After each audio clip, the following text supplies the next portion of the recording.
This is Infection, the survival podcast recorded live on Tuesday, February 16th, 2021, episode 318.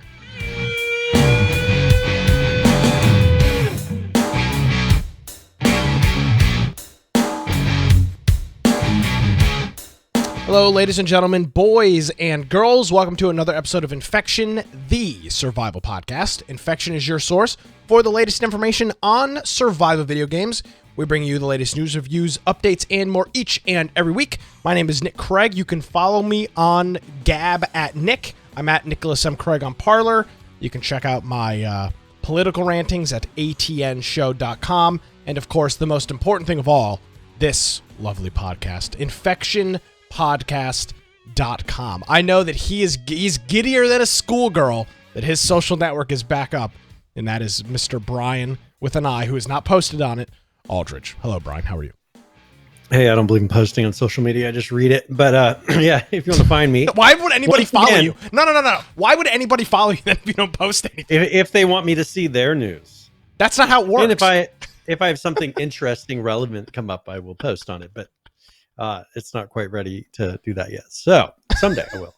Okay, excellent. But if you want to find me at Brian Aldridge on Parler, it still works. Yes. Look at that. No parlays available. Well, to be fair, they deleted everybody's parlays. So like, yeah. So I did have something there before, but yeah. So now you can go on at Parler or at Gab yes. At Brian Aldridge is there as yes. well.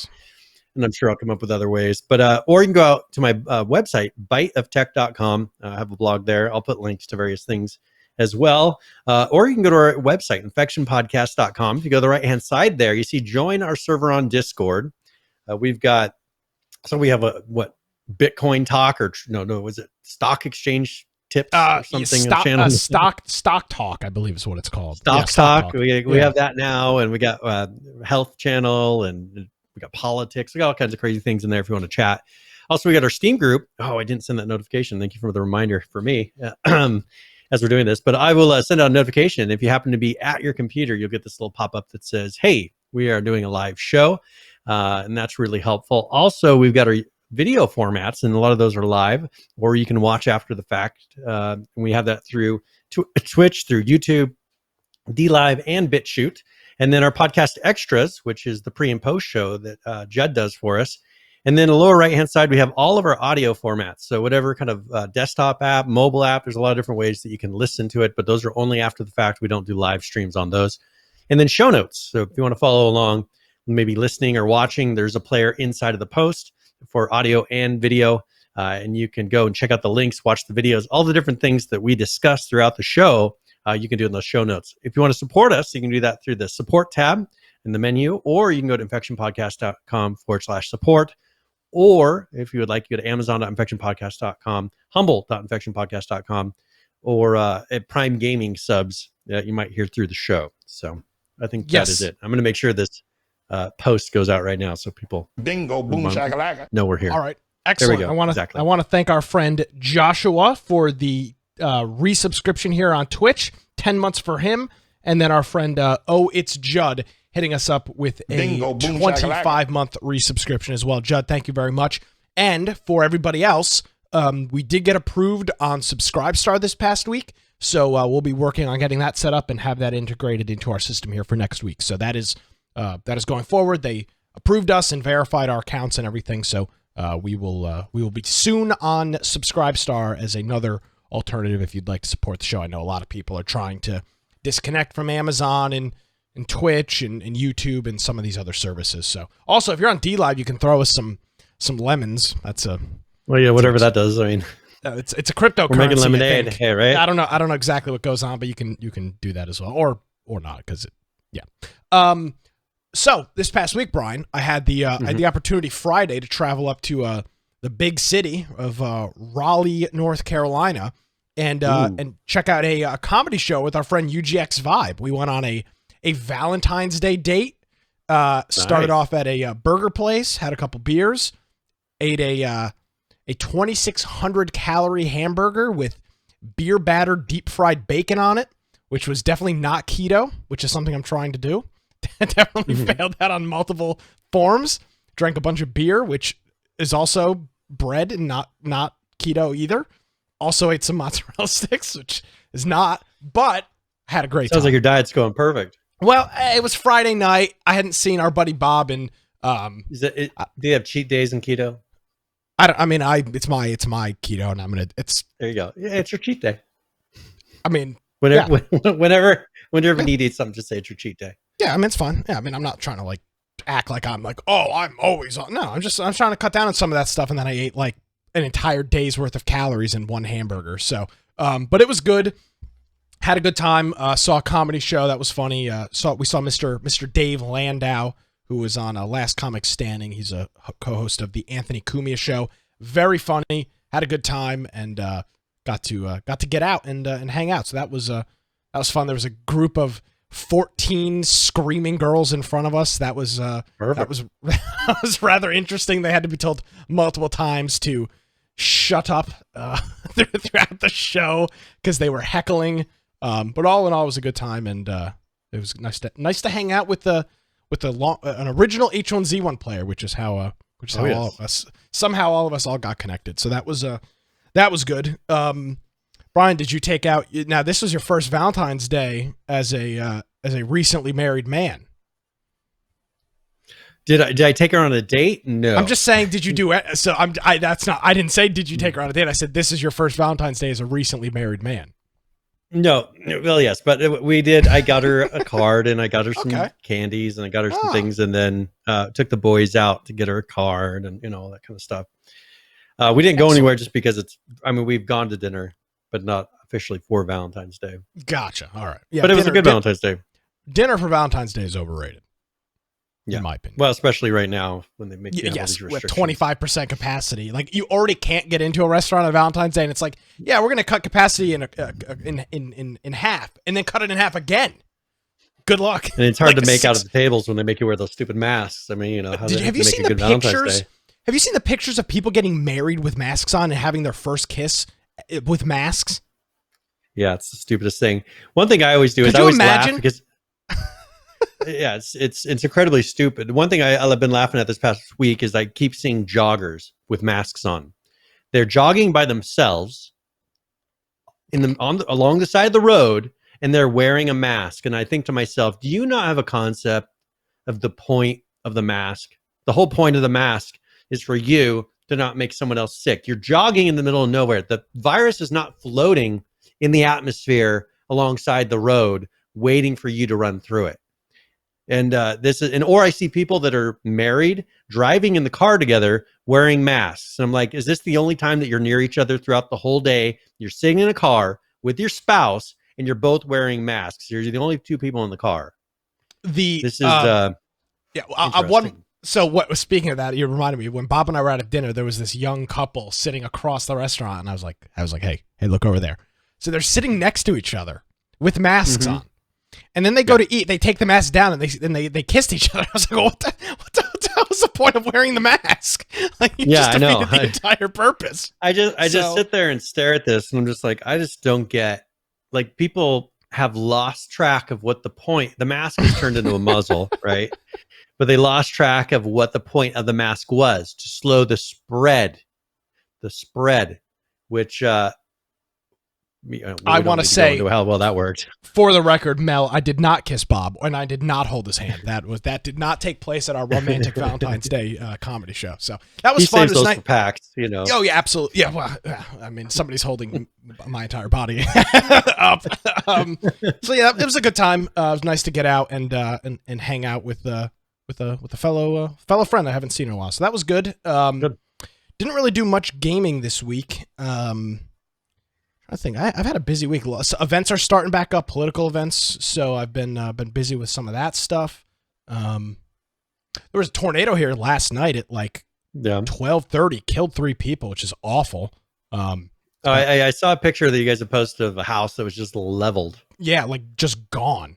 So that's 25 miles from here. So I'm going to go down there tomorrow after work and see. I want to see it in person. I'm very, very curious what that looks like. So that sucks. One thing we've been having here, so we have offices in Portland, and then we have them down in one down in Texas as well. Texas. And the one in Portland, they don't have power for multiple days. Yes. How Portland is not. This is not the first time they've seen snow. And then, of course, there's what's happening down in Pacific Texas. Northwest. Like, they get snow all the time. I know. So I'm not sure why this. I mean, it's not that big of a snowstorm. It's your Pacific Northwest. So something's happened there.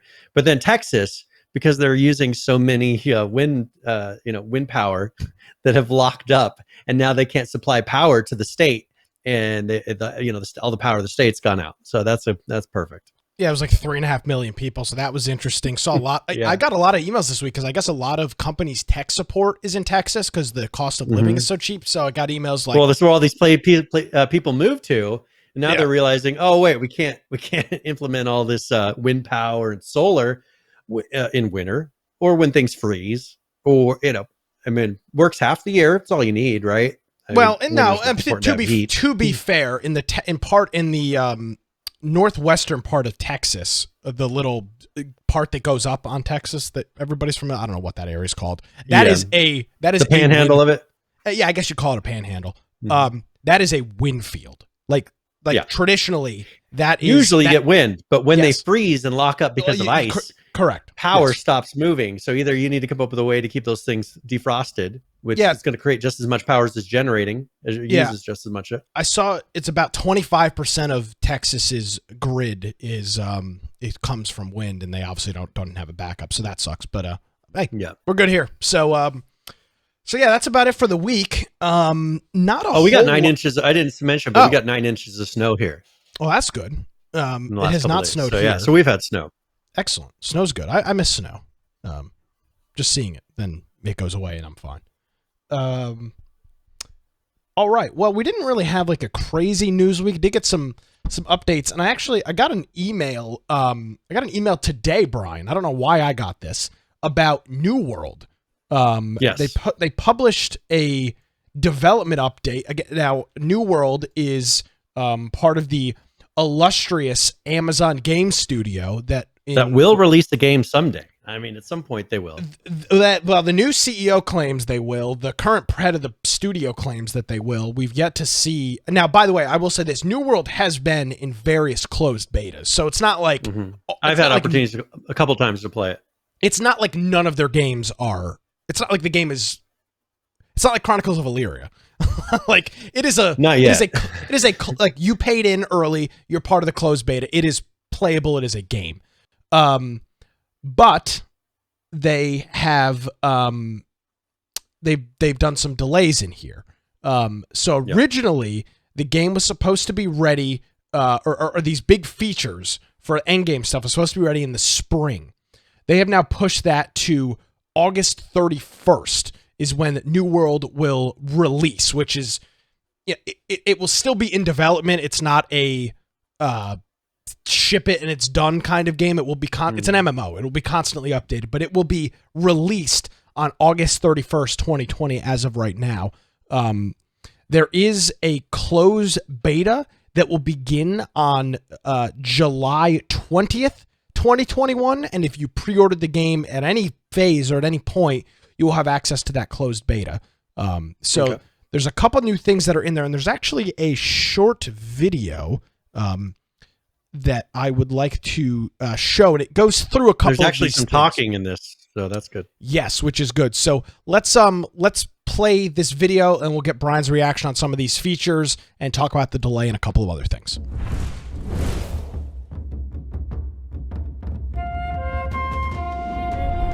Hi there, I'm Scott Lane, Game Director on New World.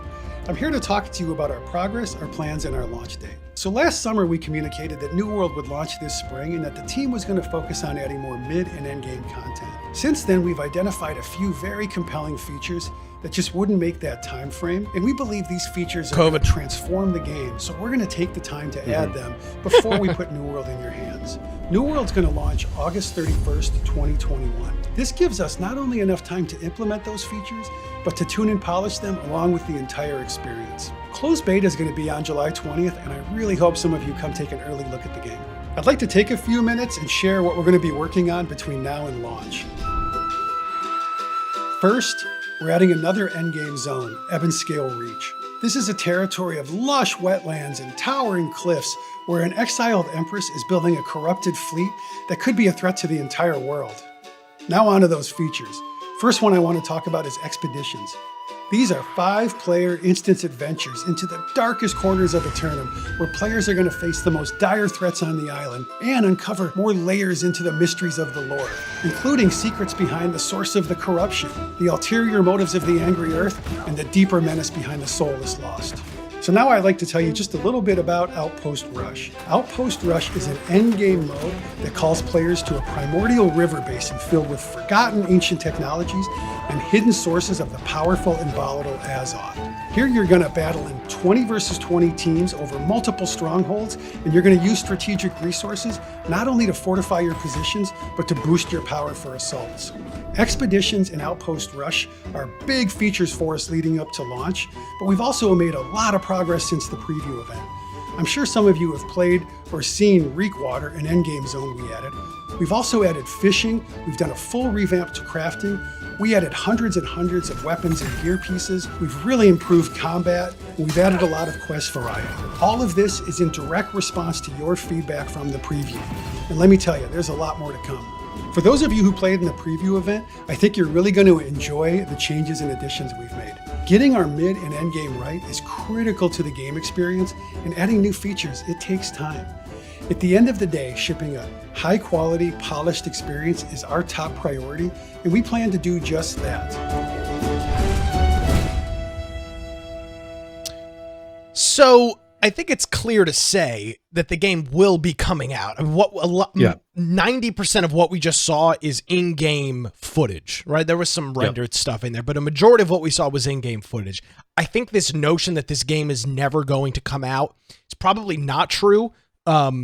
They got delayed, and that is, I mean, it happens. This is not a game. Again, this is not a game like Doom that has got a set story. This is not like a Call of Duty, a campaign single player. This is a dynamic, and they've been pretty open with things throughout this game. And PH is bringing up that the crafting needs a revamp. The PvP is awful. There are issues with the game. There's no question about it. But there's a big enough name behind it. It's Amazon. They seem to have a dedicated team.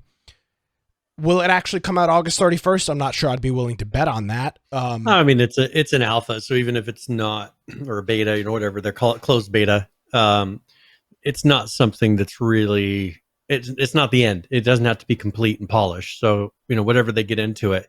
And the things they're focusing on, it really looks like they're trying to make it equal to WoW in certain aspects as far as features. The five-player instances, which is equivalent to dungeons in WoW. So they're doing a very similar style of number of players. And we've talked before about the way that they're doing classes in this. You don't have a preset class, but you kind of level up skills and you build them over time. And you usually will focus on maybe being a healer, but you don't click the button, I'm a healer, and do that. The same thing with the PvP. One thing, WoW has multiple types of PvP, but it's been out for so many years. They've added some over time, some of the original ones. This one, they have that one mode. Hopefully they add 3 or 4 different types of PvP in this, to where you have the one where you're trying to capture objectives, maybe have one where it's more of a capture the flag, have one that's more of a, just a brawl and all that brawl, come up with different areas so you're not doing the same PvP every time. Cause some people only do PvP.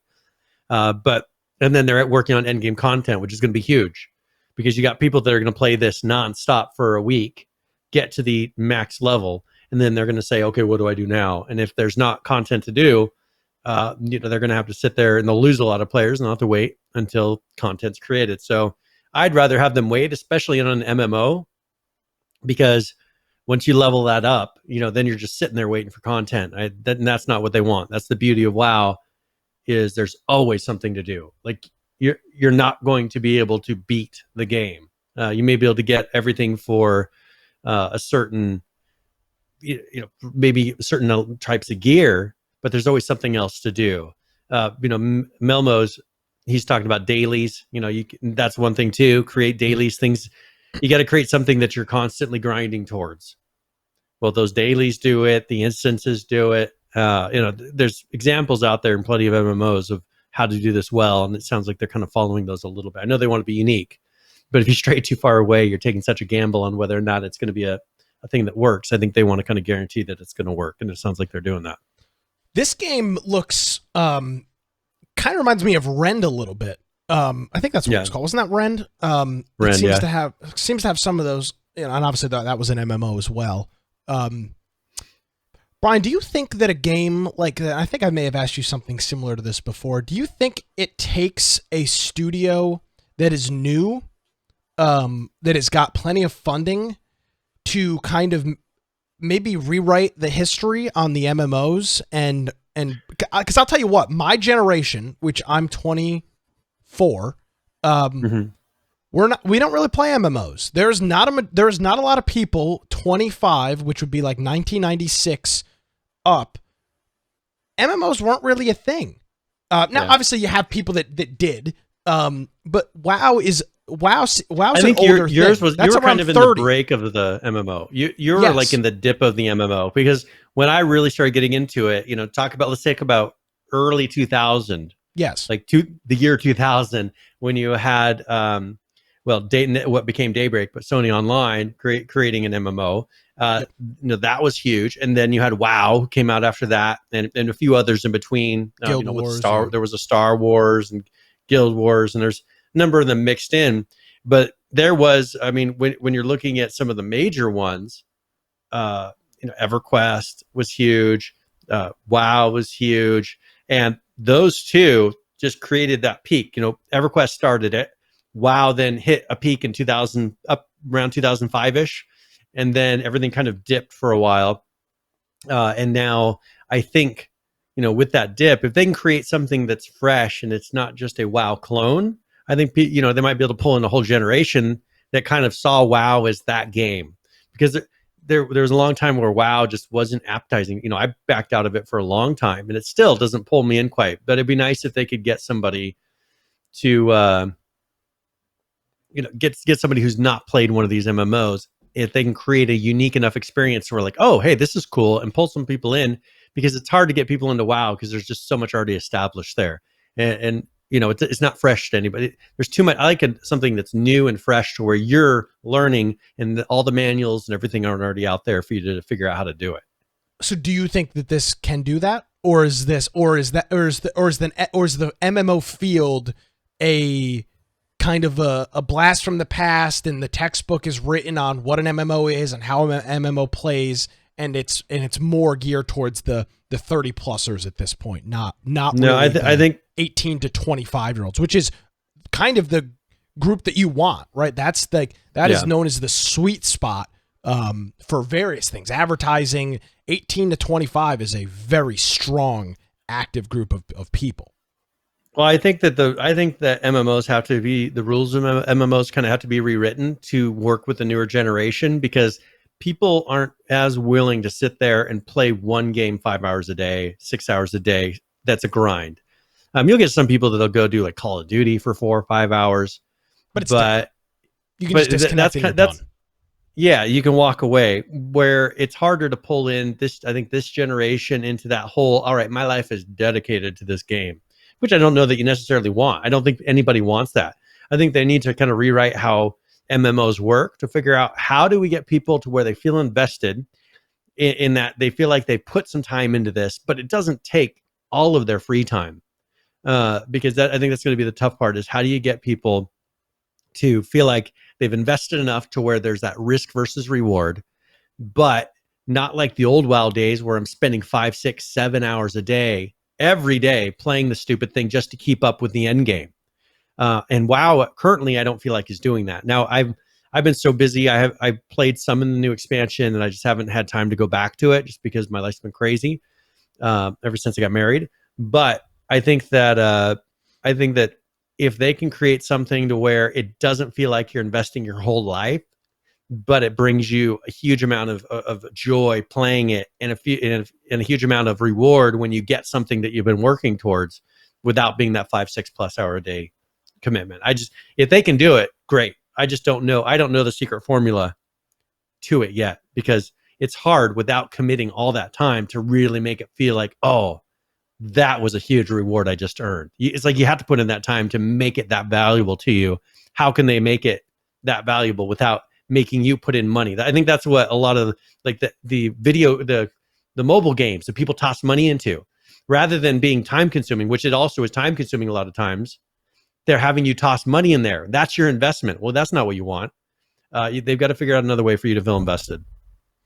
Yeah, I have always been. I know we've talked about it in the show. I've contemplated jumping into WoW a couple of times. I've never done it. I think I am open to the idea of playing an MMO. I'm open to the idea. I'm not necessarily I'm open to playing it. I'm open to the idea of playing it. Yeah. And maybe New World is it. Maybe it's not. Maybe I'm just not made for MMOs. Maybe my generation just isn't made for MMOs. The vast majority of us. Maybe we're more of the we're more of the Call of Duty quick 6-12 minutes. Maybe that's us, and maybe an MMO is just not for us. I don't know. It's something I think about when you see a studio that's got no roots in. Brian, you deal with this in any industry. Oh, this is the way it's done. There's none of that at Amazon Game Studio. What way is it done? This studio has only existed 2 years, and it's a big and it's a big group of people from all over the place. It's not it's not Blizzard that's been making video games for 25 years now. Interesting to see. Obviously, a little disappointing that it has been delayed a couple of months, but the beta does. It's an MMO. I mean, it takes as much time to get content in there because it's going to be harder to keep up once people start playing. Yeah, absolutely. People because they've been coming from games that are very highly established, have a ton of content already. You've got to have so much content in an MMO just to make people appeased, because people go in there thinking, I'm going to play for 4 days straight. Well, if you don't have that much content, it's like when we played, what was that? That game we played the first time that, Conan Exiles. We played that the first time. It's like, oh, we hit the content. What are we supposed to do now? We waited 6 months and we're like, oh, okay, now this is good. You don't want that to happen. Here's an interesting thing from Head Neophyte in chat says, is the economy in a bad spot? I'm 40 and won't spend a ton on a game, time or money. Does the younger generation have less cash and attention? No MMOs for me. I don't have the time. I think I don't necessarily think it's a money thing, because traditionally, do you have to pay monthly for New Worlds? I don't believe so. I don't know what they're planning on doing for that. Like for me, it was supposed to be free to play in the very beginning, and then so I got it for free just because I signed up when it was free to play. And so I'm not sure. They haven't ever come at me with a price. I'll try to look it up and see. So I really doubt it. I don't think they would. Yeah, and so I don't necessarily think it's a money thing. I think okay, if so it was there will not be a subscription to play. Okay. You purchase it out, it'll be one-time purchase. So we can get that out of the way. One-time purchase, I don't think that's a problem. Attention span, yes, I think that's the root cause of the issue. And I'm just not sure. And if in fact this game isn't that way, and the broad generalization that the 18 to 25-year-olds just don't have the attention span for an MMO, I see this game struggling big time because there's not going to be a player base. Your sweet spot of gamers eventually age out, and those people are not going to be coming back. Brian, I'd say you're on the precipice of aging out of MMOs in more than one way. If there's nobody to replace you, then how can a game like this exist? Well, take a look at Destiny. I think Destiny is kind of in the middle. I forgot about Destiny. Perfect. So exactly. I think if you want to find something that kind of gives you an idea of how do you bridge the gap from an MMO to the things that we're used to playing on consoles, I think Destiny is probably one of the closest things. It has a lot of the elements. The end game on Destiny is huge, and I think if they were smart, they would look at Destiny as an example of how they did it, because I don't even get it. I mean, I've done some of the end game content in Destiny because, just ran into a group of people I know and they're like, hey, let's go do this. And there's puzzles to the end game. It is very, very challenging. I don't feel like jumping into it, and getting into that on Destiny right now. But they have really good PvP in Destiny. They have a lot of constant, dailies and things and story that they keep adding to. I think if you're looking for what the current version of an MMO is, I would say it would probably be Destiny. That's like the new face that the new generation can handle, because it doesn't feel like an MMO. You can jump in and play for a little bit. There's some people around you, but they don't put a bunch of focus on you talking to other people. You can if you want. You can create a group. You can go make it an MMO, but it feels more like just kind of a casual run and gun shooter as you're running around and doing quests and running through instances and kind of doing. I think that's probably the closest to the current generation. I forgot about Destiny. That's interesting. So that's good. Hopefully Amazon learned a little bit from that. So that is New World. If you, I'd love to hear from you, the audience. I'm sure we've got a whole bunch of people within the realm of probably 18 to 40, and I would assume that's probably a large chunk of our audience in that age range. Leave us a comment on YouTube or BitChute, or throw something in Discord, or crazy, if you use email, you can send us an email, contact@infectionpodcast.com, and love to hear from you and what your thoughts are on the whole MMO thing and some of the stuff there with New World. Real quick, touching on a story from last week, Brian, I believe I was wrong when I said that I didn't think the hackers would actually had the Cyberpunk data. It does appear that they have at least some of the data. Well, they've got some of it. Again, I don't, they've released the source code for the Witcher card game. They actually auctioned off, I think for $7 million, they auctioned off the Cyberpunk code. I wonder why anybody would pay $7 million for. That doesn't seem to be very useful. I don't know, but that's I don't have the article for that specifically in front of me, but that is what I saw. Is it was $7 million, I think, for the and I'll try to find maybe the article. But I was browsing through and saw someone say that, so that is interesting. It's pretty big. Of course, the archive was found on mega.nz, which is Kim.com's website, which used to be Mega Upload, and then mega.com, and now mega.nz. So, of course, it was on Mega. That's pretty funny. So PH is pointing out it started at 1 million, and then 7 million was the buyout for multiplayer. Why would anybody pay anything for it? Or sorry for the Cyberpunk. I don't understand why you'd pay for it.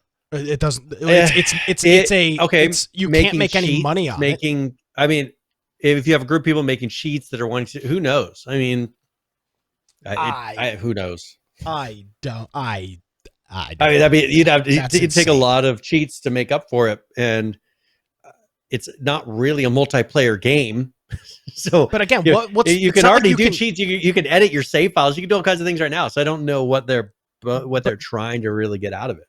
But it's not like you're going to be able to take the source code and then profit off of it. What are you going to do? Release the game again and charge for it? No, you'll be sued into you have the FBI knocking on your door the next morning. You can't do that. So I'm saying I don't see a lot of inherent value in the source code for a game. And I understand it's a new game, but I just don't see the inherent value in the source code for even $1 million seems outrageous to me.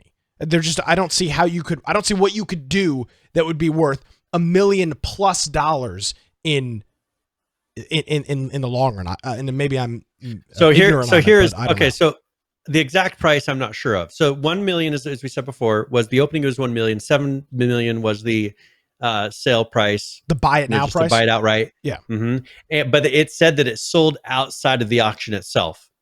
So so it likely sold for probably a couple $100,000, which is what I would, maybe $200,000 or $300,000, which is still a lot of money, but you could pull together a couple people possibly no activity was happening on the auction, and someone said, hey, I'm not going to put it on this, but here's how much I will offer you. I mean, you'd be retarded to spend $1 million on, again, illegally obtained source code. That would be like me paying you $40,000 for a $20,000 stolen car.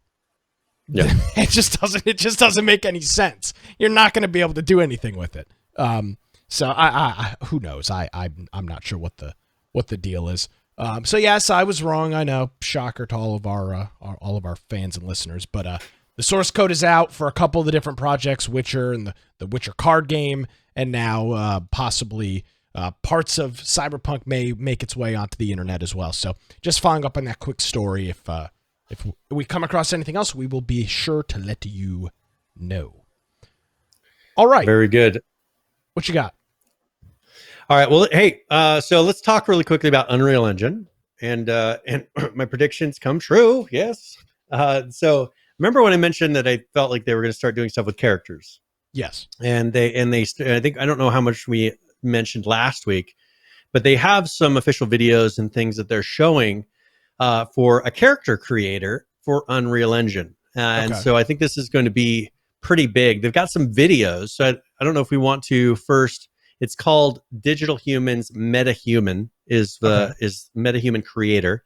And this is something they've been working on for a while, but they have a video kind of showing off how they created, or how it's going to work. You know, it's got some sliders and things like that. It's not available for the full whatever it's going to be yet.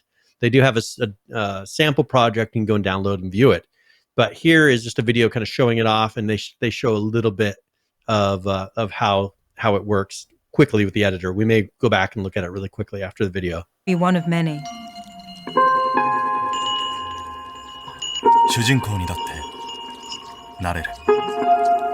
Je pourrais être architecte. Ou guide. Quizá un artista. You create the narrative. I am MetaHuman.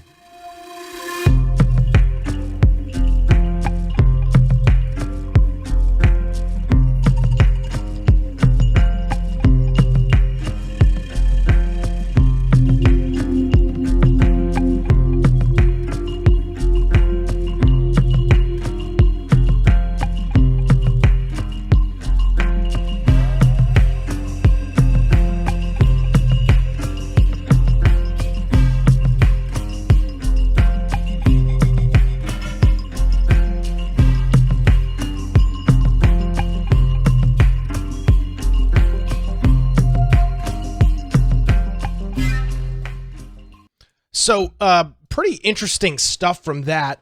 Making a full-on, kind of a whole AI system with that editor there.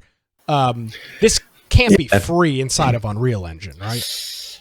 It can't. It could be. Okay, so a lot of the things that they've done so far have been. If you look at all of the nature scans and everything they've been doing to let people create assets and things like that, that has been released for free. This editor, I don't know. I wouldn't be surprised if they would. And what they're doing with a lot, so they do a lot of these facial scans and everything. And then they go through and they do what's called a morph target. If you could jump back in the video and kind of get to where they're doing the sliders and everything. This is something that the little sliders, they create what's called a morph target. So that's how they make a person, maybe look fatter, skinnier, have different shapes to the face.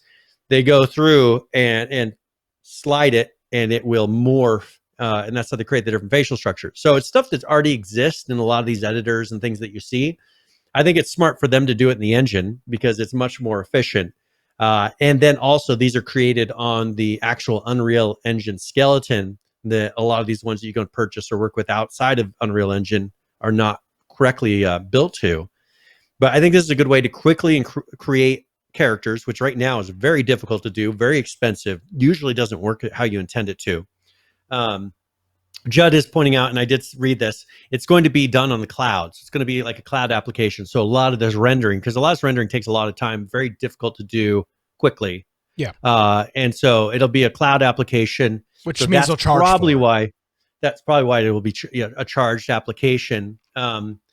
But this is huge. The next thing that I had said before, because I know that they'd hired a person that had done a lot of animation work directly. I bet you they'll start doing a lot of stuff for creating animations, having a bunch of pre-done animations built into the store, because that's one of the things that an Unreal Engine is really lacking. So if you want to download the sample project, I saw that Judd had downloaded it and created a little video of him working in it. But I think this is going to be a huge thing, especially for creating multiple characters inside of the engine, so that you're not stuck with whatever one is on the market, because these are very difficult to make. This is an art form of people who are able to make this and make them look good. I think this is going to be something that will, for a lot of the games that we talk about, allow them to quickly and instantly add characters into it. So, okay.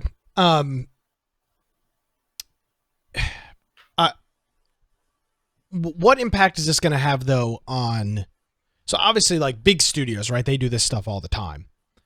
Is this really going to have an impact on the indie game market? Because the medium to small it'll be huge for them. Okay. Because they can't hire a person full time to do this, like a major studio. But do they? The major studios, they have people. This is all they do. But do they need this? Because the only ones on the marketplace is like 5 or 6, maybe decent ones that are done correctly. Most of them are all done incorrectly. And the problem is you have people that are kind of newbies in this whole thing, that are figuring it out, learning. They're making something, putting it in the marketplace, and it's not built right. So there's only a couple that actually work. Well, then you have these indie studios. They only have a couple to pick from.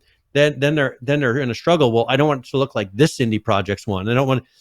How do they get it created? It's very difficult for them to really get a real model put in without hiring someone. And then you're such a risk of having a poorly made one. And if you do get a good one, you're going to be paying thousands of dollars for it. And it's very difficult for an indie project just to get a fresh character in there.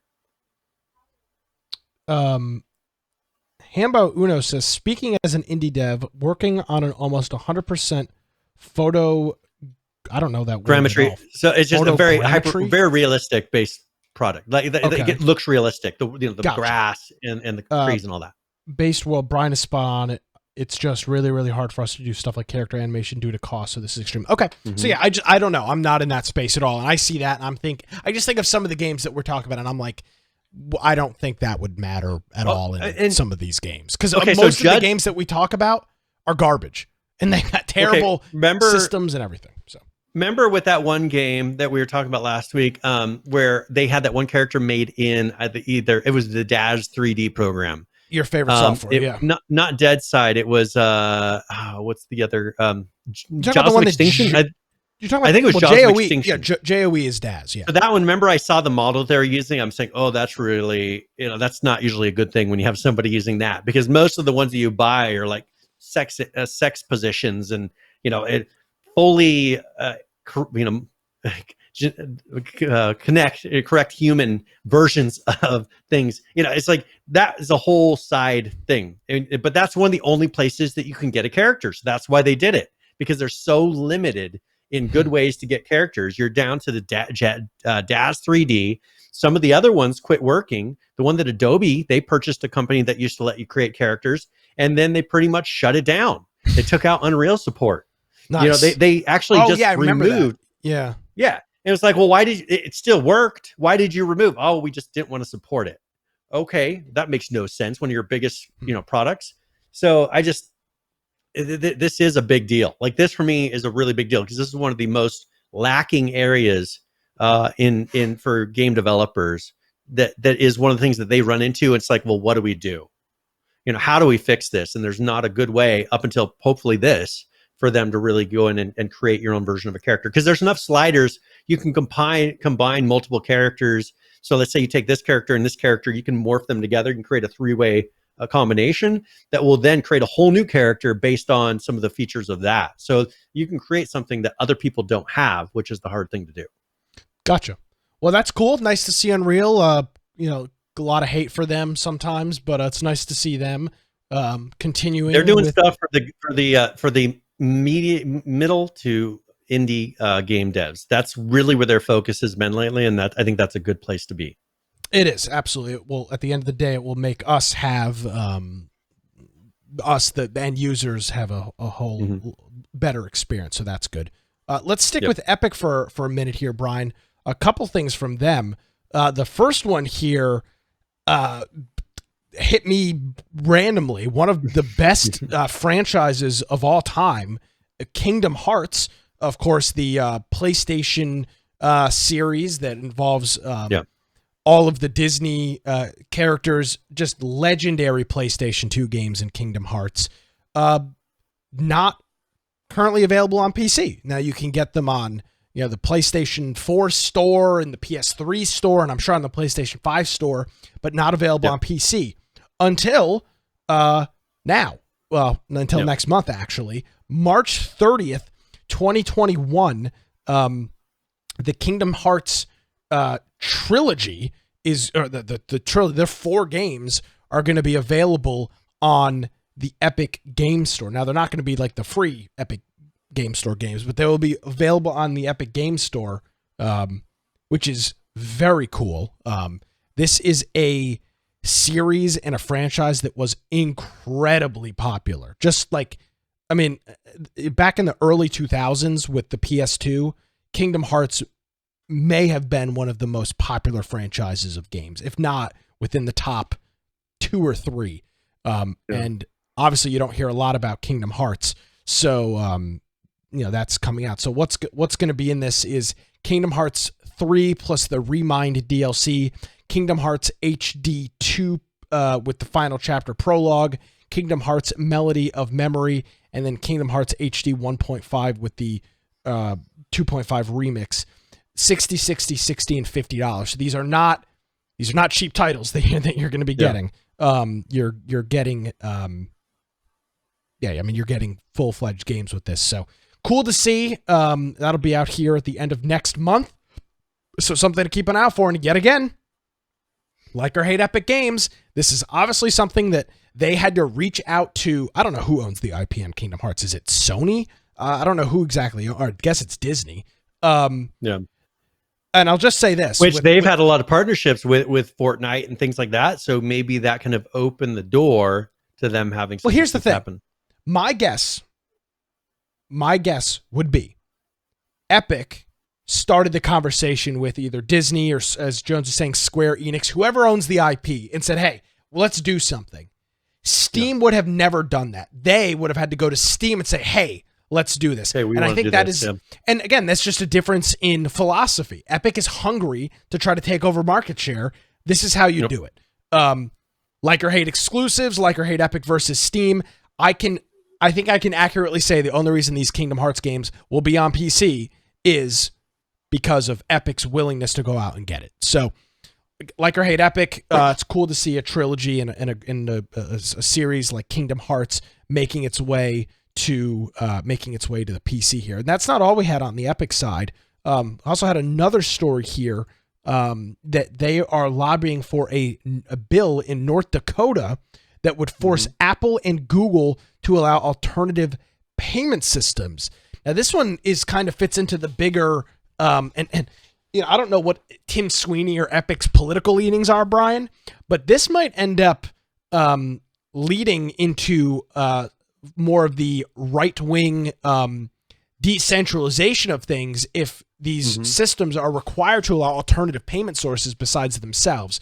Now, I don't think the bill is going to go anywhere just because it's, I haven't read it, but I don't foresee them forcing personally Apple I think it's to what's needed, though. I mean, I think you can think it's needed all you want. I could think that my neighbor needs a bullet in his head. It doesn't mean it's right or legal. I think they should require them to allow you to be able to have an alternate app store, regardless. I don't know that they can say, hey, you have to use this payment system, but I think that they need to be able to say, hey, you can't lock down, especially when there's only 2 real modes of having operating systems. You're locked. I mean, it's just like the whole Twitter and Facebook argument. It comes down to the exact same thing. When they're locking out any other competition, it gets very difficult. They own the cell phone market. There's no other. They become, just like you'd say, Twitter has become the public marketplace. Apple and Android, or iOS and Android, have become the only options for a cell phone because it's the only options for apps. It's the only options for all these things.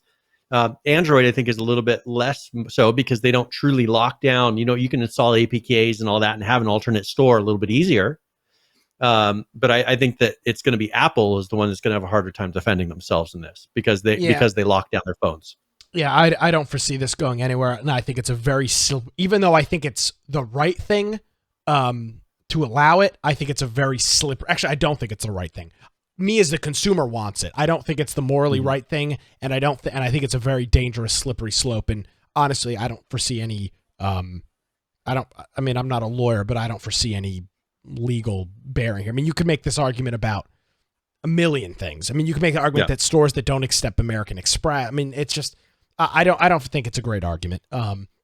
But nevertheless, it is interesting to see. So there's a couple of North Dakota senators, Kyle Davidson and Lacey Anderson in conjunction with the lobbying firm Odene Public Affairs in Bismarck. So they are working on that, and we shall see what happens when that comes in front of the North Dakota State Legislature. So we will keep you up to date. The thing is, I think it's going to take a court case, though, to really fix it. It's just got to be someone who comes with a really good argument that a judge agrees with. It's going to make something have to change. I don't know that you're going to be able to get enough, because Apple has enough lobbyists. Google has enough lobbyists where they'll be able to counter whatever these guys throw. Well, and that's the thing. I mean, I think it's going to have to go to a court case. And it's not impossible. I mean, you don't have to look back too far, Brian, and you would know this better than everybody else, is of course, the antitrust against Microsoft with Internet Explorer. Mm-hmm. It is not impossible for a large company, and I would make the argument, Brian, that maybe Microsoft was bigger than both Apple and Google at the time because of the size of the industry at that point. And obviously, there's Apple and Google are larger companies now, but in comparison to what they owned and controlled, Microsoft was way larger than both of these two. And they got struck down by the Supreme Court and had to make changes. I don't know exactly what the details of the lawsuit were. It was before my time. But they were slapped with it. So it's not impossible, but I don't believe, and maybe it's a good start. But look in the long road. Look at what it did. It created to where even Internet Explorer then went to an open platform. Internet Explorer became Edge, and now Edge runs off of the core that Chrome runs on. It runs on Chromium now. I don't know that that's the best, as long as Chromium continues to be a totally open source project that doesn't put restrictions on it. Right. But Android is not in that place. Android is not like Chromium. They need to make Android, the base of Android, totally open source and quit locking it down and saying you can only install this store on it. If they made Android totally open source and allowed cell phone places to use it without putting the restrictions on it, I think then it'll survive. I think when they keep restricting it, it's more like the Internet Explorer thing. I think that's why I think there is a chance that something could come in and upend it, and especially to iOS, since there's so much more locked down. Absolutely. So we'll keep an eye on this. This is one of many things, and between the whole Google and Apple and Epic and all these other things that are going on, plus the bigger conversation of big tech and censorship and lockdown platforms that is raging as of right now. Let's see, what else we got here? There's an interesting story in here about Activision. They are being sued for a character that they made. There is a writer who has a... is this a film or a movie? It was a videographer. It was a photographer, writer, videographer. So it was a character that he created in 2017 for November Renaissance. So that was a story that he was, that he was hoping to make into a film. Gotcha. So he never ended up doing it, but he hired this company. I think he hired a company or whatever to come up with some concepts and things like that. Yeah. So now, and I'll say this Modern Warfare character has, I believe, been in the game since the launch. Modern Warfare has been out since November or October of 2020. So it's been out for a significant amount of time. Yeah. So not that. It came out on President's Day, I think. It's been out. The game's been out for a long time. So that's rather interesting to see. Not a whole lot to go into the story. If you want to read more details about it, it's in the show notes, infectionpodcast.com. But you can go ahead and. But the thing is he went through. Oh, wait, I'm sorry. No, this is Modern Warfare. This is 2019. This isn't Cold War. So I mean, you're talking about Warfare. So it's a recent talking about a 2-year-old game. Mm-hmm. So I don't. So this is one where they went through and looking side by side. It looks like the marketing company sent the things that he had that were his that he paid for just to show an example. The problem is they took the example. They said you should make things like this, and they took the exact example that they provided, which they didn't legally own, and they took that and made the character out of it. So it's really this other person's character that they had no rights to, according to this person. And so we will see. They deny it, but we will see if this. I'm sure they can afford to pay him a decent amount of money as long as he is. I mean, it's literally just a chick that's got dirt on her face and has got black hair. I mean, it's not like this is not some. Well, but look at the whole set of them. I mean, I saw it, but I mean, it's an attractive war chick with black hair. I mean, it's not. Yeah. I'm not saying that it's not similar, but this guy didn't invent the freaking light bulb. Yeah. I mean, it's just a babe that's in war. I mean, it's just not like this is not some grand invention. So I mean, I'm not for anybody getting their intellectual property stolen. But this guy didn't do anything earth-shattering. He's not Henry Ford. Let's just say that. So we'll see what comes of this. Couple years late, and as you said, Brian, Activision's big enough that they'll settle for $100,000 and call it a day if I had to guess. Yeah, because the guy did it for a Kickstarter that failed. So I mean, it's not like it's. Yeah, I mean, they might be able to wave a couple of season passes in front of his face and a couple of copies of the next Call of Duty and call everything even. So again, stealing intellectual property is not a joke. It's just kind of funny to be like, you stole this idea of a female with black hair that has dirt on her face and is holding a gun. Oh. Yeah. Like, you could go back and go after every action movie that was made through the 80s and 90s and probably find a girl that looks just like that in in those movies. So it's like Lara Croft to me. I mean, well, that's what I was gonna say, Lara Croft. But I mean, it's just you're just a attractive female protagonist. It's not a new concept. It's really not anything earth shattering. So that's that. Let us see here, Brian. Here, let me announce the game giveaway really quick. Yes, since it's sure. About halfway through. So, if you do ! Giveaway in chat, and I'm going to be giving away a copy of The Wild 8, and this is a survival game, open world survival crafting game, multiplayer. One we've talked about here and there. It's currently about $25, and if you're interested in that. The recents are mixed, but the all overalls are mostly positive. So the Wild 8, I'll put a link to it for the Steam if you want to go check it out. But just do ! Giveaway in chat, and we will give away a copy of this before the end of the show. All right, let's talk about a survival game here for a couple minutes. DayZ, they've been cranking away the updates here in the early part of 2021. And we've got their update here, 1.11. There's a short video. We'll look at that real quick, and then we will discuss right after this.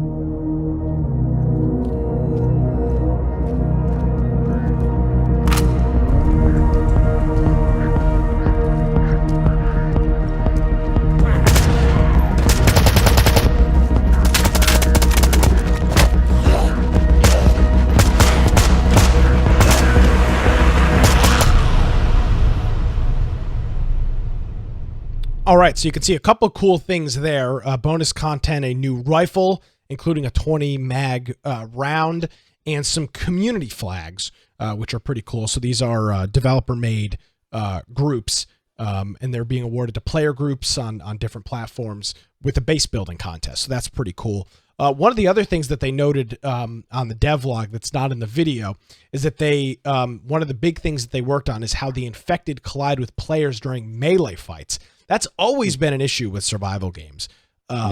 Melee is very tough for multiple reasons.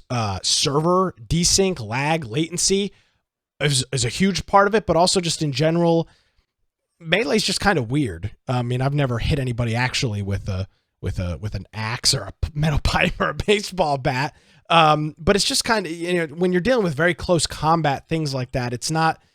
There's a whole bunch of other things that come into the fray there. So they've been working on that. They're making sure that infecteds can no longer go inside of a player's character. So they would essentially like glitch through you if you were in some sort of melee battle, because they do leap and you're swinging forward and create a bit of an issue there with collisions, a bit of a collision issue with different meshes and whatnot.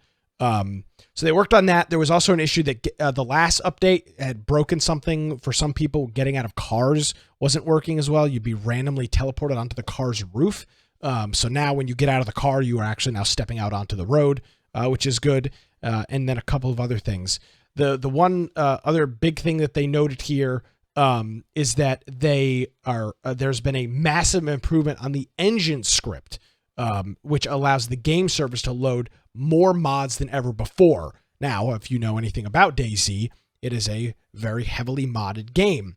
There are some disadvantages of modding servers, and that can be that a server with a whole bunch of mods on it takes 15 hours to log into, and when you log into it the first time, you have to download 6 gigabytes worth of extensions and add-ons and mod packs and sound. It's just a whole thing. So they've worked on this here to allow some more mods to be loaded onto the servers, and hopefully some improvement things on that. And then they talk about their new rifle that we talked about, and that they also did a complete wipe for all servers. So with this 1.11 update, it is your fresh start into 2020, and this is the case for both the PC and the console versions of DayZ. If you want more details on what exactly was done for the different versions, there is a pretty lengthy, I'll pull this up just for a second. You can see this pretty lengthy note here. This is just for the PC version of all the different things that they added and fixed on this update 1.1. And there is an update. There's 2 entries for this. There's one for the PC, which is what we're looking at now, and then one for the console. So if you're interested in more, they usually have a pretty long break between updates too. Yeah, they do. So if you're looking for something specific, a specific bug or an issue, you can find the links for that on our website. It is infectionpodcast.com. I think we should talk about a game that just kind of popped out of nowhere. Valheim, I think is what we decided. I don't know. Did you purchase it? Talking about them really quick? No, I haven't. Neither have I. But I think I'm going to. So do I, because, but I probably won't. Well, I buy it on console, but according to them, it's not going to be on console. At least money always talks. We always know this, so I would be surprised if they keep that stance. But according to their documents, they said that they're not interested in going to console, but they're doing very well. So the first week they sold 1 million copies. Pretty good for a game that kind of came out of nowhere. The graphics aren't like super hyper realistic. Looks interesting. Not a big MMO, not a single player, kind of right in the middle. So if you look at the individual things about it, nothing really stands out as like this is going to be a big hit. But they're concurrent players. I'm sorry if I'm going to step on your toes a little bit with this, but at some point it went past 360,000 concurrent players. All right. So that is good. And now they've sold as of the 15th. So, this is as of yesterday, they sold 2 million copies. So they're really just skyrocketing along. People seem really interested in it. And we will see. Well, one thing that I put a couple different articles in here just for kind of reference. But according to PC Gamer, one person here that wrote an article, they said, Valheim is better because it rejects the boring survival systems. I think this is what it kind of comes down to, is people are kind of looking for, how can I do survival without it being just a running simulator where I'm just having to chop down every tree I can find and hopefully get a little food. People want kind of a little bit, I guess, a lighter core survival system, but this seems to be doing it. A lot of people have been saying they love the game, really good survival. You're not having to frantically find food, as this says. Mid-expedition, it says, because you're dying of starvation, like we did with SCUM not SCUM, what was it? Atlas. Where with the vitamins, just you're sitting there, just you're on a ship, just trying to eat just right because your vitamins are going up and down like crazy. It's not one of those.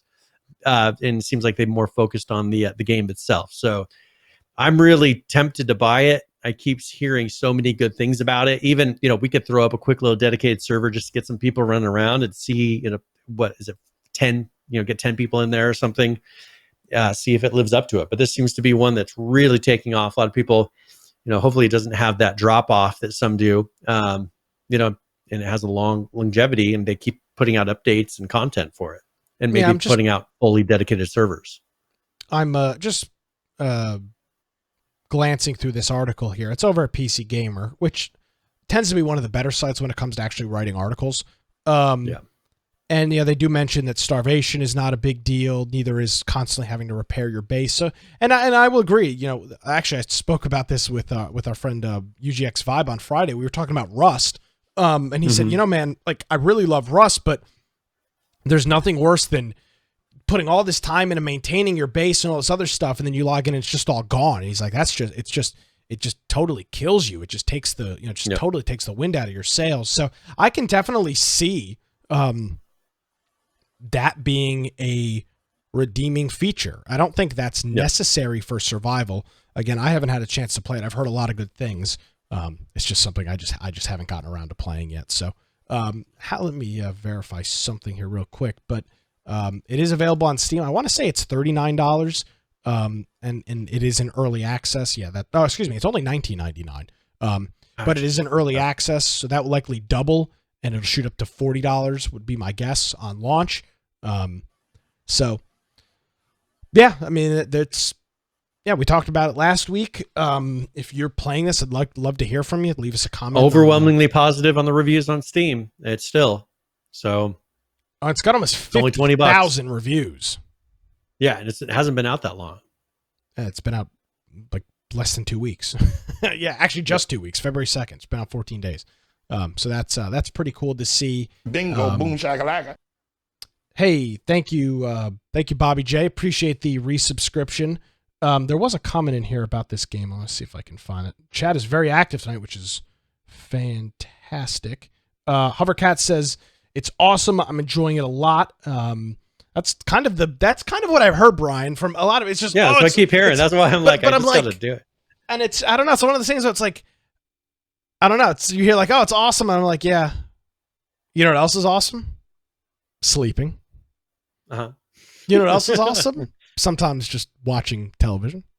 There's a lot. You know what else is awesome, Brian? This is a real good one. Infection Podcast. It's pretty awesome. Oh yes. It's not. You know what I'm saying? It's just like when everybody's just saying like, oh, it's really great. You're like, yeah. So I just bought it, and I'm starting. Okay. I looked at the installer because it's 1 gigabyte.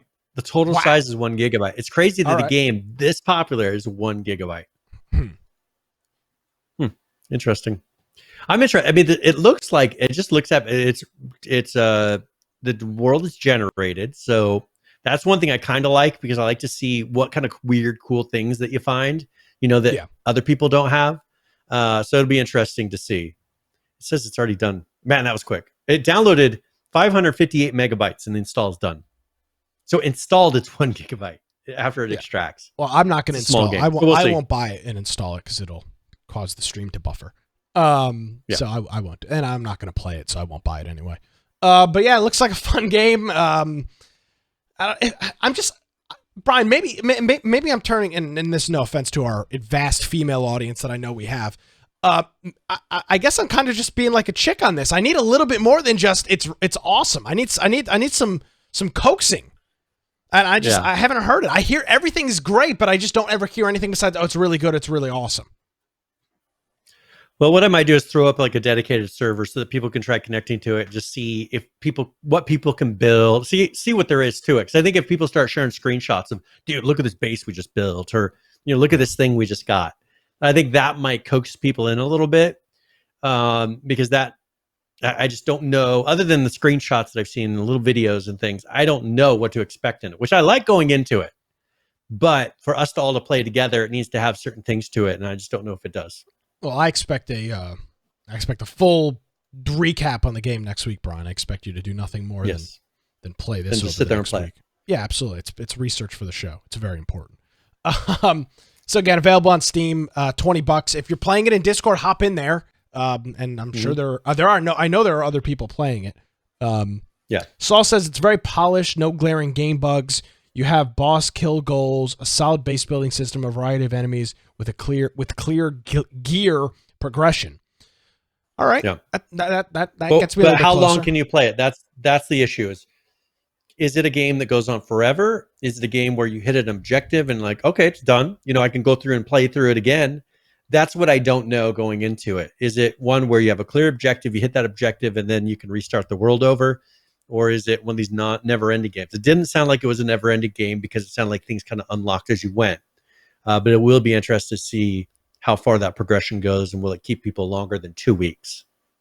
Yes, which is, I will say this, and it doesn't matter how big the game, there is always a honeymoon period. With any new game, with any new toy, gadget, whatever new thing you get, the new iPhone, there's always a honeymoon period. This game is still very much in the honeymoon period. Even though there's 50,000 reviews, the game's only 14 days old. There's only so much time you can put into a game within 14 days. So something to keep an eye out on, again, on Steam, $19.99. Let's take a look at Last Oasis here for just a quick minute here, Brian. This is a pretty short update here. This is patch 34839. There's a note on this one. We think we talked about this last week, that they're still working on VoIP, voice over IP, and they'll let you know as soon as it's ready. As we said, it won't require a new patch to enable it, so it looks like they'll just be able to turn it on the server side. Gameplay side, they probably have the front. Sorry, they probably have the front end stuff on there already, and then they're working on the server stuff in the back end, probably.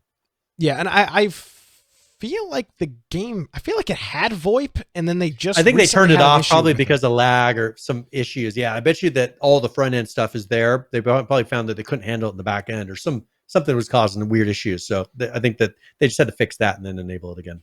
Yeah, so hopefully we'll have that here shortly. A couple quick things on this. The exosuits should no longer have warp speed enabled. They'll continue to monitor that. They fixed Ripu slings shooting and aggroing players from massive distances. Fixed getting stuck during climbing. Added more hull hardening modules to the Ancient City event map small loot table. The quality nodes should now work properly, but they're still fixing that as well. In terms of structures and bases, they fixed several collision checks to avoid glitching through walls. Fixed not being able to complete some constructions when near a friendly proxy walker. They fixed the exosuits being able to shoot through some walls. Fixed being able to launch fire bombs through some walls. Fix some weapons being able to hit objects through some walls, and then the giant wall packers can no longer pack anything but giant walls and related parts. Walkers and travel. Improve the ability for walkers to destroy foliage without losing as much speed. Fix an issue which would sometimes not allow players to man spider walkers and the ballista. The Hornet Walker no longer floats after being destroyed. Walker level upgrade can now be crafted one at a time in order to avoid issues where players would not have inventory space for all the required resources. Forbid placing more than 2 remote the C4 things that they added on the walkers. This is done in order to further combat Walker. Say this one fast 5 times, Brian. Walker water HP. That's a good one. Walker water HP bar and mechanic has been removed. Lava in the volcanic biome should no longer be able to damage through landscape. They fixed another issue with the sentinels and the shaman behaviors. Sounds. They fixed an issue where some explosive sounds would continue to play even if the explosion happened inside of a container. Fixed sound issues when walker weapons would rotate towards players. Fixed net thrower sound not fading out when unmanning or destroying it. Interface and text. Fixed an issue where players would not be able to take iron ingots out of the lumber mill inventory. Fixed not being able to pick up the advanced hatches from the ground. Advanced hatches now have their own unique icon. And then added text for the giant walker packer wall limit. And finally, fixes and improvements. Fixed crash related to packing close to the proximity walker. Fix the obsidian related crashes, more network optimizations for walkers. Fixed an issue where players could get stuck in the kick action. That'd be pretty cool. And they did more optimization for the slings and climbers, and then optimized meshes for scattershot guns. So that is Last Oasis, patch 34839. They are still working on VoIP. We will hopefully hear something from them soon. And Brian, you are muted. So with that, I haven't tried to say anything yet. So we're okay. Good. Well, but you were trying to say something earlier because I saw you talking, I think, and I was like, oh sorry. So just wanted to make sure that. So I yeah, was that's agreeing with Last you. Ways. There wasn't anything important. Yeah. All right. So let's talk quickly. Let's go into PUBG here for a moment. We mentioned last week they have the Lunar New Year, which is over in Asia, a big deal. There was PUBG has been. Can I cut you off for 1 second? No, go ahead. I saw a lot, and maybe I'm just hyper prone to it this year. I saw a lot of stuff about Lunar New Year this year that I don't ever remember seeing in the past. I don't know why this year specifically it was a bigger deal, but a lot of lunar, like even on just like social media, I honest to God, I barely heard of Lunar New Year in the past. So PH is pointing out one big reason being that Tencent has purchased a share in most of the companies that do your games nowadays. I'm not even talking about gaming, just in general. But in gaming especially, used to be you only see it, maybe you'd see it in Overwatch or a couple different games that had a lot of international things.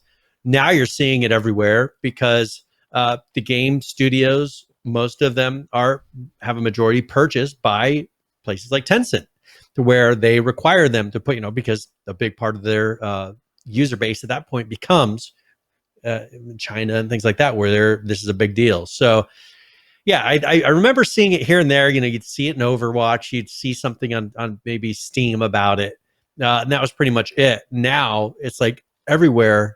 All the main games are showing stuff with Lunar New Year that you didn't really even see.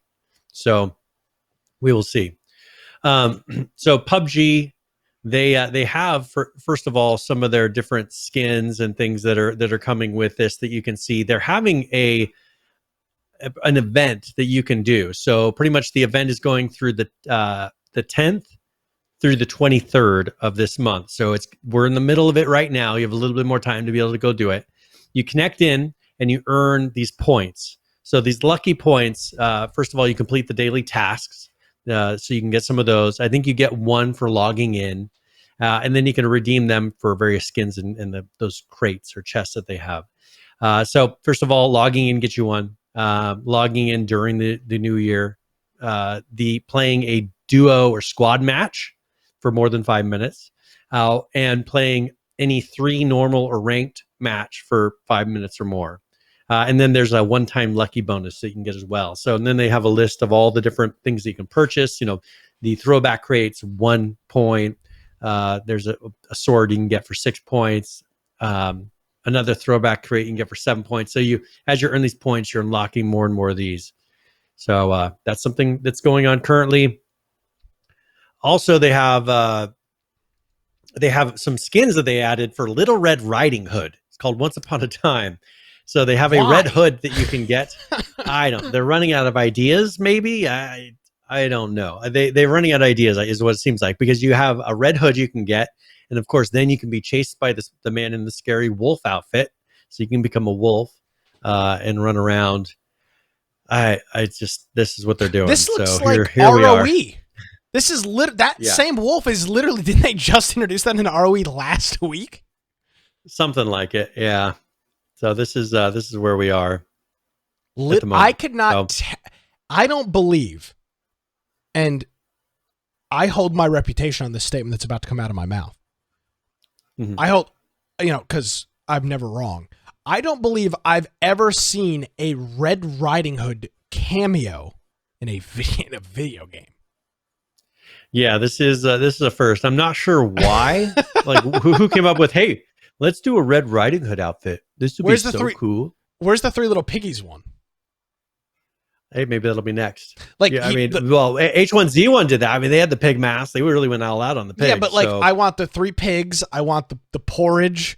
I want the blowing down the house. Yeah, you got to carry around a thing of porridge, and you can throw it at people. It's like a bomb. Just go all out.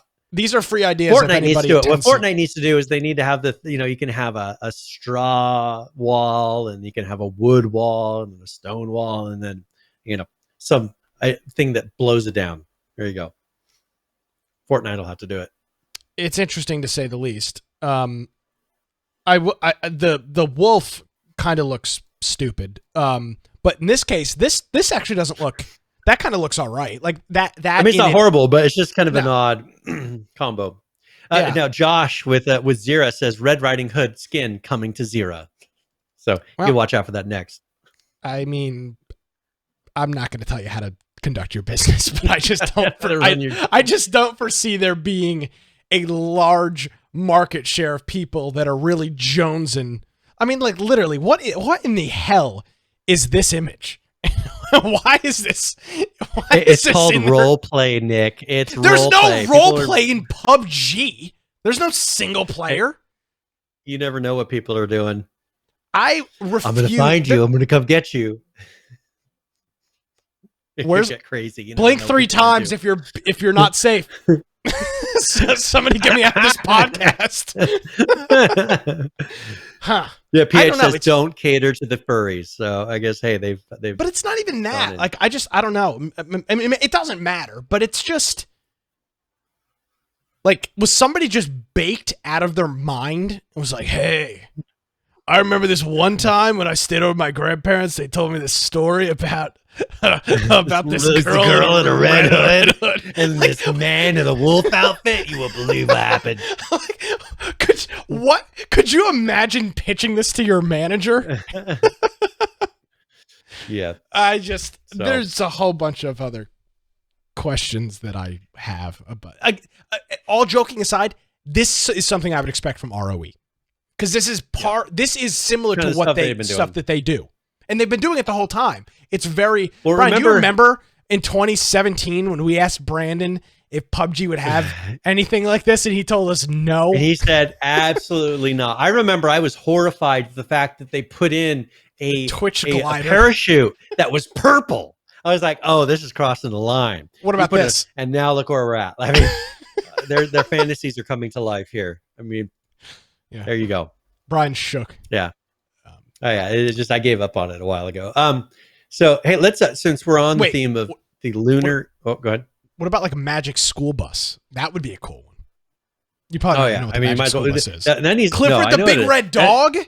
Like they there's need to do so magic many school bus ones. in Fortnite, where the bus is really the magic school bus, and you're flying in. Who owns the IP for Magic School Bus? It can't be. It's got. Is it like PBS? I don't know who owns it. PBS or something? Yeah. Then they're screwed. There's no way they'll get away with that. Yeah. Hey, so let's continue on the Lunar New Year, because we still have another game that's all in on this, and that's Rust. Now they usually do something every year. They probably have a pretty good showing there.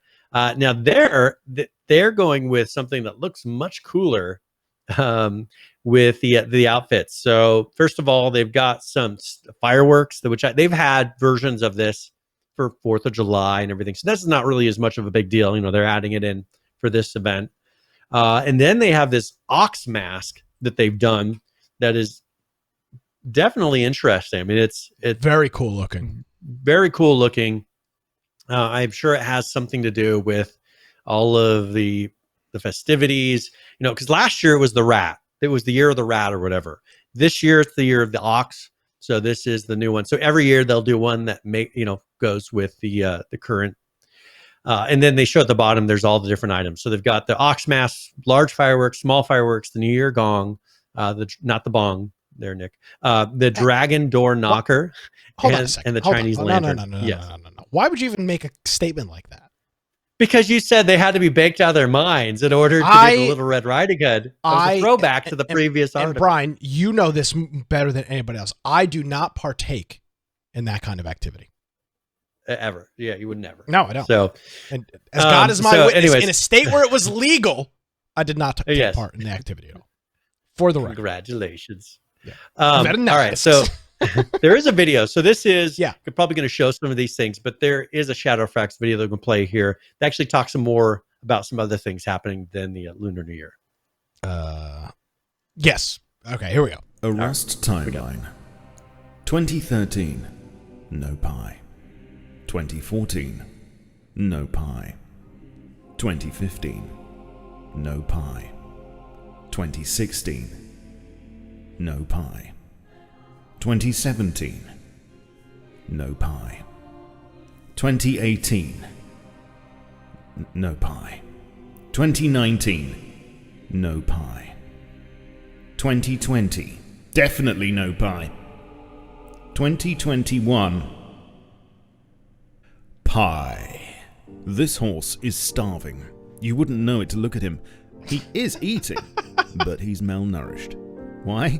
I'll tell you why. He can't get any pies. And he's severely constipated, but that's another story for another time. But now you can give him pie and fill all of his nutritional needs with my new Pie Rock skin. Nodes? Not a problem. Trees?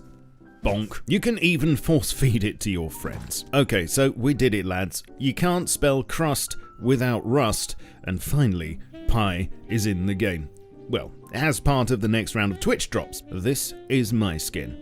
Ooh. And it's not Oh my God. subject to change. A huge thank you to Johnny Oldboy for his could have chosen outstanding anything work on and he this chose one. the pie. I couldn't wish for better. As well as my own skin, I am of course joined by 11 others, most of which will be earned by watching individual streamers, but with 3 being awarded for watching any Rust stream with drops enabled. I gotta stop this. They've all got like really cool guns and doors, and he's just got. And then there's Shadow Frax.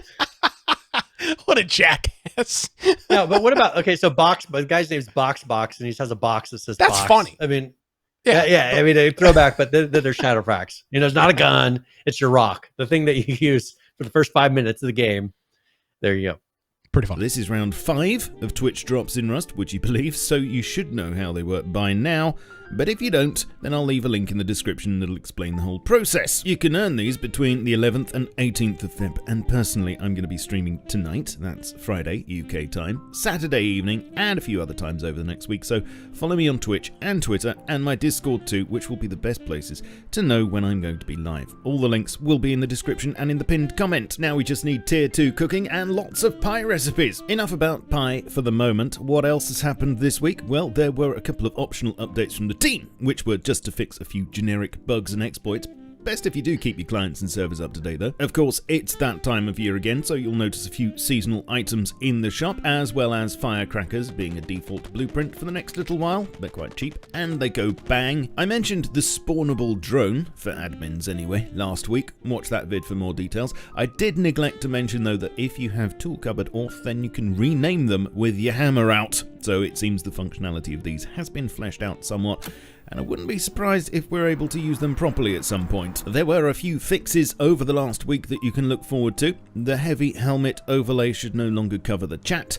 There was a fix for drop boxes being difficult to deploy on stone walls, smoother horse movement when moving on bumpy terrain, a fix for heavily charged batteries showing the incorrect charge time remaining, a bit of work to clean up icons for items has been going on too, with 1 or 2 being updated, and those in the hotbar are going to be slightly less opaque, about 90% opacity instead, so they don't stand out too much. Also, the delivery fee at the market is being changed to be per purchase instead of per quantity, so each time you click buy, you'll be charged 1 delivery fee no matter what quantity is specified. Right, just as 90% of an iceberg lettuce is beneath the surface, so too it is with Rust development and in works in progress. That submarine is coming on swimmingly. Tom's been streaming more of it this week, and it's now getting its textures on, including, of course, plenty of Rust. Not sure exactly how long we'll have to wait until we're able to take it for a spin, but of course one has to wonder whether more is going on under the surface that will actually make using a sub worthwhile, such as this concept from January 2016 maybe.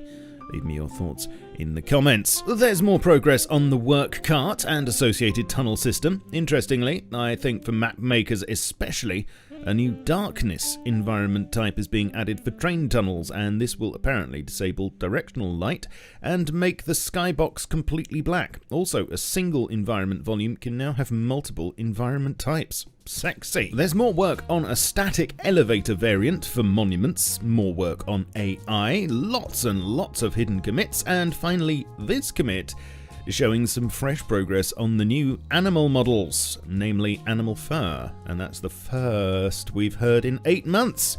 You may remember these images that emerged from the undergrowth back then. Let's hope there's more soon. Please subscribe and leave a like. Let me know your thoughts in the comments. Join me on Twitch, Twitter, Facebook, Discord, and my Steam group. Thank you to my supporters on Patreon as well. All the links you'll need will be down below, including my merch store, where you can get subject to change mugs in all sorts of colours. And I shall catch you all very soon. But in the meantime, keep calm and stay rusty. Cheerio. All right. Thanks to our friend Shadowfrax for an update there. Some cool stuff that he is showing. Of course, his item in the game and a whole bunch of other ones as part of their next round of Twitch drops that they're doing and seem to be going really well. And Lunar New Year stuff is all. I think that stuff's pretty similar to what it was the year prior. So nothing earth shattering with that. But the submarine's pretty cool. What do you think about What do you think about underwater? Do you think that's a? I mean, they already have the boats, so they I would say they use water outside of like actual water games. They use it pretty well. They've got those big cargo ships that are a big point of interest. Yep, and they did some real big changes to their water in the last couple months. If you remember correctly, they went through and they've been optimizing that quite a bit and did a lot of work on it to make it look more realistic. So I think that they've started focusing on water. I bet you they're going to focus on maybe having bases that you can put out in the ocean somewhere, and then they've already got boat travel. But I wouldn't be surprised if there's things that you need to gather underwater. I think that'll be their biggest focus, is maybe things that you go underwater that are only available through that. And then you have to figure out how to get the submarine and everything. It's kind of a way of leveling it, of creating a gate before you can just go gather something. Yeah. So that's pretty cool. And yeah, that's it from our friends over at Rust. Let's go ahead and talk about 7 Days to Die for a few minutes. What do we got coming up there? All right. So first of all, they're putting 19.4 to experimental, and they have a new ambient sound system with some new content in there. So that's going to be in this. They said the long-awaited fix for AP rounds. I'm not sure what the bug was for that. The fix for the bed shared by everyone, where nobody freezes now. So I don't know if there's not everybody was able to use that bed. That was locked out. And they also disabled Christmas items that were found in loot. So those will be gone as well. Just a couple of, they said they added a focus block to debug shot, new ambient sound system and content, with the Christmas things. Then they did about 6 fixes for different things inside the game. So not a huge change, but that sounds like they're probably pretty close to getting to the end of this experimental and maybe actually having the release of Alpha 19, to where they then start working on Alpha 20. I'm still wondering how much longer they're going to work before they put this and say that it's actually complete. That it's because they're way past what they promised in Kickstarter years ago. I couldn't even tell you what they promised. It's been 5 or 6 years. I mean, they've done all that plus, and I know now they're working on making it quite a bit. They're definitely making it look prettier. They're going through and making the graphics much better compared to what we've played it on it for so many years. But I think now they're definitely at the polished stage. So it'd be nice if they get to this point where they're getting this done. I know it's nice that they keep adding new features, but I think the game has, for the most part, run its course of being an alpha like this and start getting it to where it's released and then go continue bug fixes and polish, maybe put out some content, but get it out of alpha. It doesn't need to be an alpha anymore, I don't think, at this point. I would tend to agree with that. So cool stuff to see from them. Let's update you on a game that we talked about. Well, we should have talked about 2 weeks ago, but we missed it. But we made up for it last week, and that is Dead Matter. We've got an update from them here. This is the one that we talked about last week. And a couple of the things that are included in this. The first one is that they've done a redo of the medical system. They've redone about 80% of the code from the old character stat manager. And they did this to provide a simple and clean foundation moving forward, so that they did a total rework on that, as well as the HUD, which I'll show here briefly so you can see what that looks like, simplifying that and making that look all good.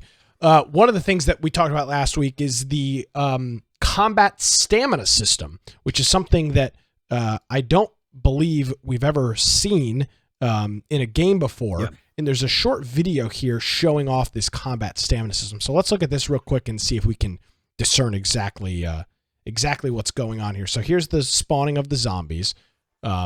and you can see the stamina bar, I believe, at the bottom of the screen. Oh, nope, there it is on the right-hand side. No, is that health? Let's see. That's got to be health. Oh no, it's in the middle of the screen, I believe. So you can see. Oh, I've got an icon over it. Yeah, there you go. So I think you got here's your green, your stamina, and the red, your health. I don't think so. Green is maybe. Health. Wait, go back to that. Go back to that previous screen you just saw. They showed it on there. So red is blood, so you can lose blood. Then there's health, hunger, hydration. I assume that those are the four. So stamina was the thing in the middle of the screen. This is a terrible video. It doesn't explain it at all. So we've got that. It's a cool system. They just did a piss poor job explaining it. They show this off here. This is going to be that new medical system. You can see all that stuff there. You can see the vitals, and that all is in there. They've also changed how healing works. So the way that you work, I added a little video. I don't know if that's easy for you. I didn't have it in the links. Yeah, but there's a video for that as well. So this one with this, the way you used to heal was by dragging very Tarkov-y. You would drag an item to the wound, and they've changed that. So now you simply right-click on the medical item, and you have an option to treat the condition, whatever it may be, a broken thing, a bleeding thing, whatever the system may be. So they've simplified that. You no longer have to drag anything around, so that's good. One of the big things that made this game originally unique, different, something that we hadn't seen before, Brian, was this character class system where you would pick a role or a class at the beginning of the game, and you would get certain perks or buffs due to that. Didn't really take off, and they said that because a majority of the classes just didn't have useful perks.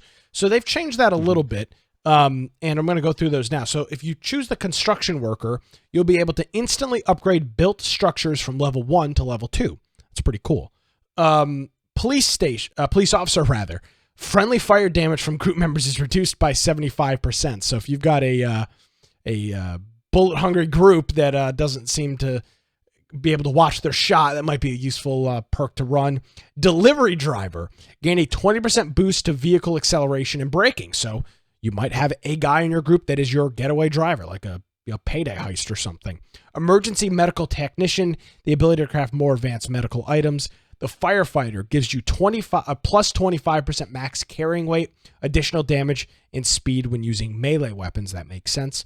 For the blacksmith, you gain the ability to craft lockpicks and armor repair kits. So you will only be able to craft those, I believe, as a blacksmith, which is very cool.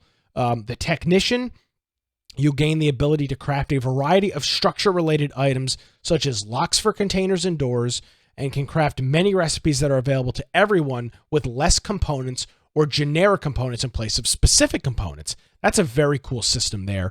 And then finally, unemployed. Unemployed characters do not receive a former occupation perk. So you can choose unemployed and you get none of those hardcore things. Mode. Yes, which is funny. A couple of those are pretty neat. The one that a couple that jump off to me, the technician one is big, that allows you to craft certain things with generic or less components. That seems pretty useful. And also the construction worker being able to instantly upgrade and fortify part of your base seems to be pretty useful. And same thing with the firefighter. 25% plus max capacity for carrying is pretty cool. So they've got that. And then one of the last things in here is the crafting system. They're making the UI and they're making it more friendly for the crafting systems. So you can still drag and drop items on top of each other, but some recipes will be phasing that out in favor of a new system. So that new system is your traditional crafting system that you can see here. You just simply drag your things over and turn it into the item you want. Very simple, traditional crafting system that we see in a whole bunch of games. And finally, the armor system. And they say that this is one of their overall aims for the 0.60 update, which, by the way, this update's not live. This is them recapping, or this is them foreshadowing what's going to be in that update. I believe there's going to be one more dev update like this, and then it will go to the live game. But one of the things that they want to do is push the game into a better direction and make sure that every single element of the game is working when backers get their hands on it. One of the things that was missing from Dead Matter was a proper armor system for characters to use.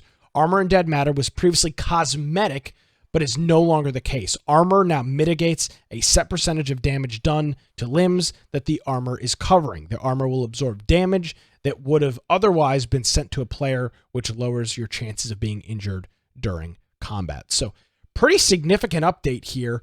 They also did some stuff with shading and whatnot. But they do also note that doesn't matter what the reason is. If you'd like a refund, they are still offering it.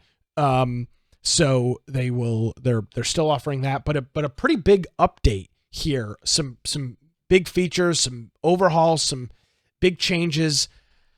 Yep. I'm not sure it's ever going to matter. I think this game totally screwed the pooch. Okay, here, look here at something they put in the very end of this, though. Sure.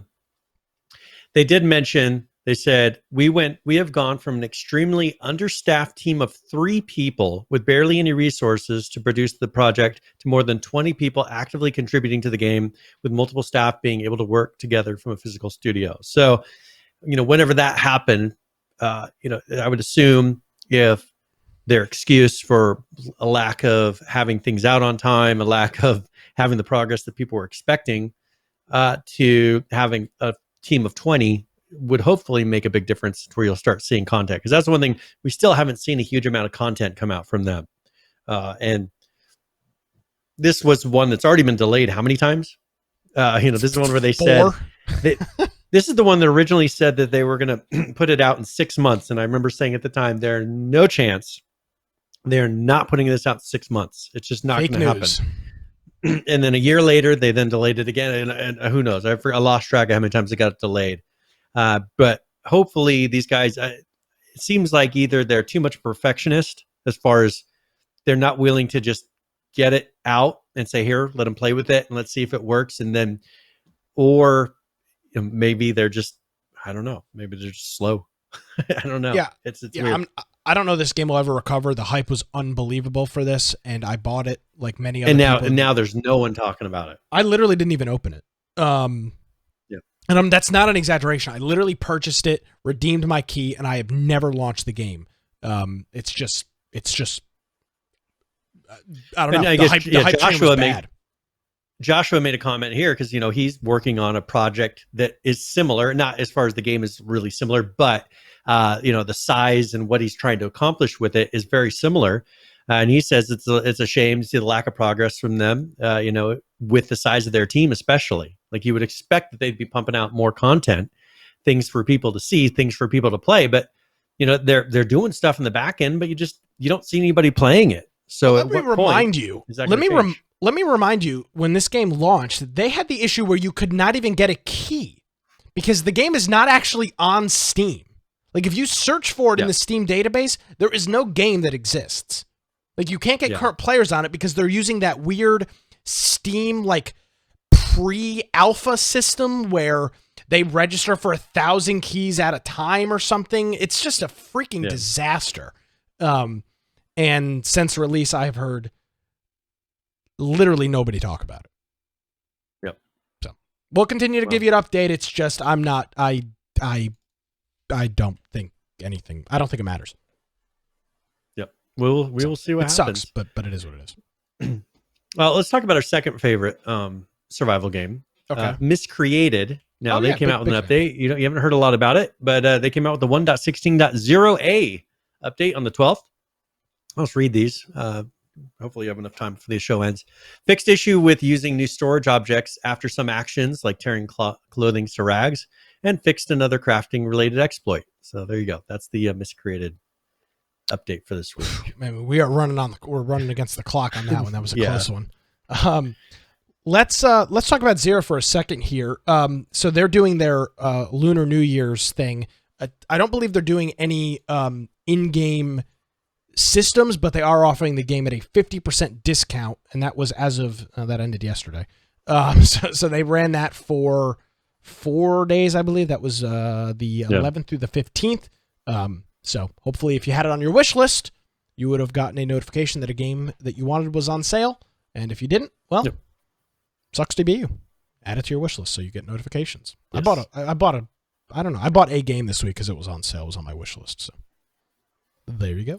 Well, I mean, I bought that one game on the store, so we'll hopefully Valheim is going to be good. We'll see.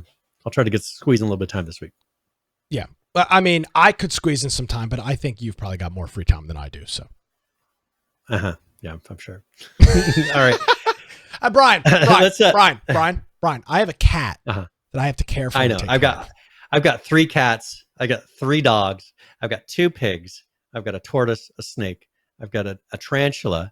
I've got a gecko. I've got fish, multiple fish tanks. 3 kids. And 3 kids. And a wife. And a wife now. And Valheim. And Valheim to juggle this week. So we got this. All right. Yay. All right. Jones says Nick doesn't do anything. He just sits naked in the dark and cries. I do sit in the dark because I've got LED lights and he has underwear on. Expensive. That's not totally naked. Well, and no, that's not true at all. I just don't enjoy playing video games right now. I'd just rather watch TV and YouTube. I'm being honest to God. I've just been watching. For example, I watched a *Halt and Catch Fire*, which was it's a really good show. It's a kind of a nerdy tech show that was on AMC. 4 seasons of that. Mm-hmm. Started this other new show. Been watching some movies. So yeah, I just have been watching a lot of obscure, weird 70 and 80s technology YouTube videos about old thing. I don't know. I've been on a kick on that stuff. So yeah, well, cool. But you bought 8 games. Well, I didn't say I was smart. All right, everybody leave me alone. All right, let's move on. All right. What else do we have? Let's talk about Unturned here for a minute. Okay. They had an update that they put out, the 3.21.6.0. First of all, they added an in-game menu for stockpile rather than overlay/browser in the Steam inventory menu. And then life stats. They have like wood or food and water modifiers for custom weather. So you can have it to where I would assume if the weather's really dry, you would get thirsty faster, right? I'm assuming that's where he's going with this. They updated Yukon to use road splines. And for people who don't know what road splines are, splines in game development are pretty much like curves, curved strings. So you can attach a road and curve it. So it's a straight model. The asset looks like a straight road. You attach it to a spline, you can make curved roads and things like that. So they updated Yukon to use that. Reverted the UGUI GUI experimental fix from the last update. Must have broken something. Consolidated several duplicate audio clips. So they had the same one that they were using for different things, but it was the exact same clip. And then they did a number of fixes. So none of these are really anything I think that's great to talk about. But they also have updated the Elver map, and they did a video for this. So if you want to show, I think it's mostly music to it. So if you want to make comments or whatever over the top of it, but this is short. The teaser for the Elver map, and it's pretty short. Got some weather. I like that. Oh yeah, your favorite thing. Ooh, look at that guy. It's the game of life. Look at there. Is that a portal? Wow. There you go. So looks like some sort of it looks like an RPG style map. So I'd be interested to see what all they do with that. That light wheel looks like when you play Life, you've got the little white spinner thing. That's kind of what that looks like. Reminds me of. Brings me back. So be interested to see where that goes. So that's the Elver update and teaser, and then which I'm not sure exactly. Did it say? Said I think the 19th or something like that. Let's see. Sounds about right. Yeah. So that should be available the 19th. So here in a couple days. All right. Very cool. Let's take a look at our one of our actual favorite survival games, and that would be Ark. Yeah. And we've got a couple updates from them this past week. Starting us off at 3.22.9, the Valentine's Day Heyo event is now live. Did you now let me ask you this, Brian, was the Valentine's Day event live on our servers? I think it automatically does it, but I hadn't heard any complaints about someone saying, I think I have them to where they're automatically going through the holidays, but if not, someone needs to let me know, because I'm assuming, because no one has ever said, hey, this holiday didn't run. Other than the New Year's holiday, wasn't it? Where the server crashed for that day? Was that the one? I think it was New Year's. So. A lot of where the server went down for the whole day of New Year's. A lot of people that don't pay for anything complaining, I can tell you that. Yeah. So it no, it was but hey, wasn't it Christmas? Oh yeah, but one of the major holidays where Yeah. usually there's an all-day event, and then We the were getting server emails. went down for that whole It was day. like, your Arc server's down. I'm like, yeah, it's 3 p.m. on I understand Christmas Day. Piss the off. internet connection is down for the whole for the whole building. So I do know that it is down.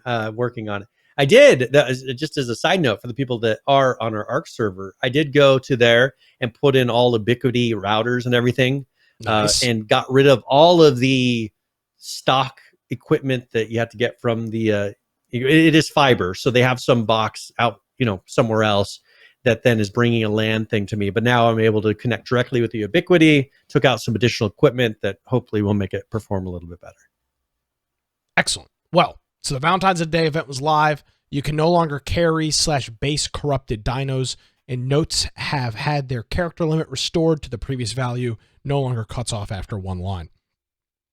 This is a pretty big one here, Brian. 3.22.10. No patch notes have been made public for this update. So no soup for you.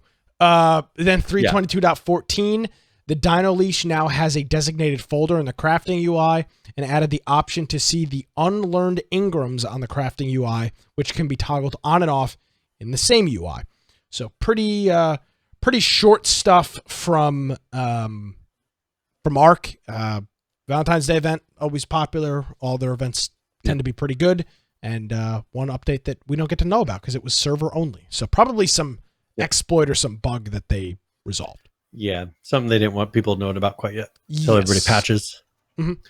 All right, so let's talk about SCUM here for a moment. They had their hotfix 0.4.98.29524.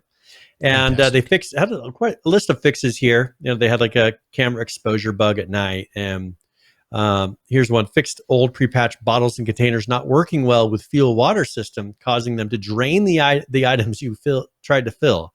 So that's been fixed. They have stuff with metabolism UI, a lot of other things. For quality of life, though, they have base building wells now have the wash option. Remove spill interaction from items where it made no sense. Added base building restrictions on more tunnels, bridges, and narrow roads. They rebalance cargo drop loot with new packs and improve randomness.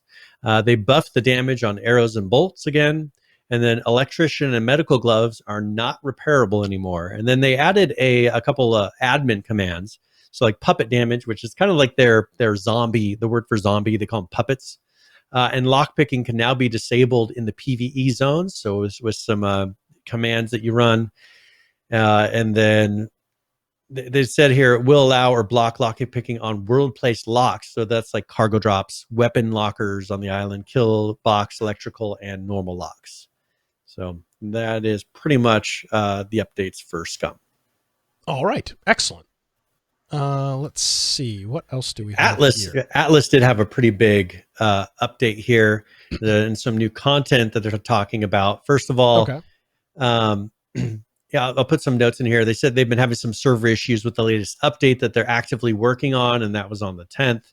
And then on the 11th, they said the fix for the server has been released, so that should be good. They didn't put any more updates out after that, so I'm assuming it is fixed. First of all, a new ship will be sailing into harbor with the new patch. The Majestic Kraken will be available from the ship salesman. It's a streamlined vessel that not only looks deadly, but packs quite the punch if she gets her tentacles on you. That's because she's touting 24 cannons that provide 50% more damage. So they're buffed cannons. The Kraken will be similar to the previous ramming galley with custom ship compartments, loadouts, and repairable via the patch kit. So gather up your doubloons and the release, and you'll be able to get it. So on the highlights of the patch, along with a few more bugs, they've taken another pass at the glider suit, so you can sail the skies for a reasonable amount of time. You get a blueprint, and so they're talking about, you guessed it, the blueprint drops will be doubling and counts required are going down. So that's something that's changing. And then accordion music. So you could wake creatures up faster after being tranquilized. They talk about, so you can play accordion music to wake them. So they do have information about the cost of the ship. That's 22,000 gold and 79 dried squid tentacles. And Yeah, it's 150% damage, 24 cannons. Max level is 60, sell points are 6, and then it's repairable. So, and then all the rest of those patches. So that's a decent sized patch. They don't have any, I didn't see any pictures of the ship, which is kind of sad, but we'll have to see what it looks like. Yes, sir. Absolutely. All right. As we wind things down, here's a game that one of the earlier games I played on the PC, that was Chivalry. I remember that was one of the early games I got or bought when I got my first real gaming desktop. A lot of fun. I haven't heard a lot from them, as it's a pretty old game. I'd have to go back and look, but I want to say like 2011, maybe even earlier. Mm-hmm. It's been out for quite some time. Let's see. It is been out since 2012. So it's been out for a minute. Very positive reviews, 83%. And they announced, Brian, that there will be a Chivalry 2. So let's take a look at that. We've got a quick trailer, and we'll talk about it right after this.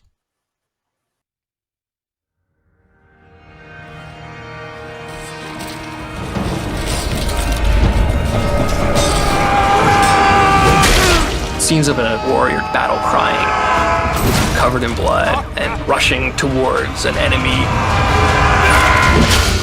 The original idea behind Chivalry is capturing the fantasy of the medieval Hollywood movies and bringing that to the hands of a gamer.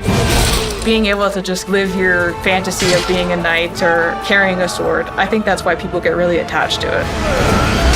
The success of Chivalry 1 blew us all away. It's been 8 years since the first game launched. We always knew that we were going to come back to Chivalry 2. We wanted to come back in a way that was going to move the genre itself forward. Our team now is comprised of industry experts. There's a lot more talent, there's a lot more ability, a lot more capability. Chivalry 2 is going to feel unlike any other FPS out there. We went from the ground up, revisited what a melee combat game should be, and for us, it's about doing better than we did last time at capturing Dream. We're a lot more focused on action and group combat for Chivalry 2. We're adding a lot more moves and a lot more control as well.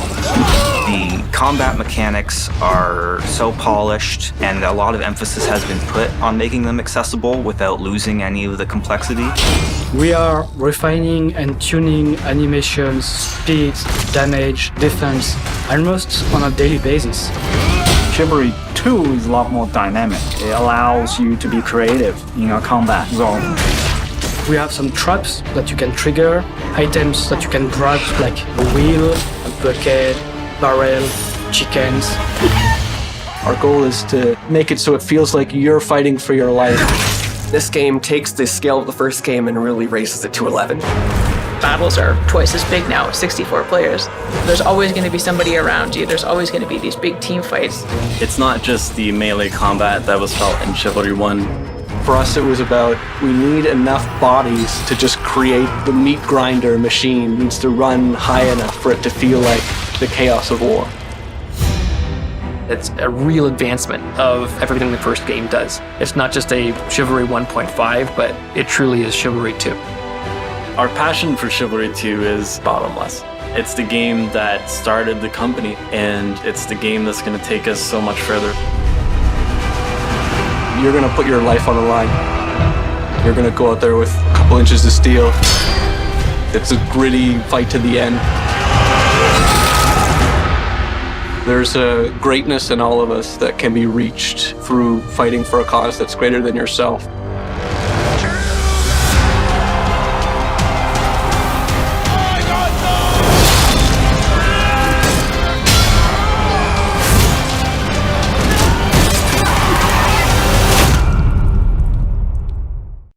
Wow.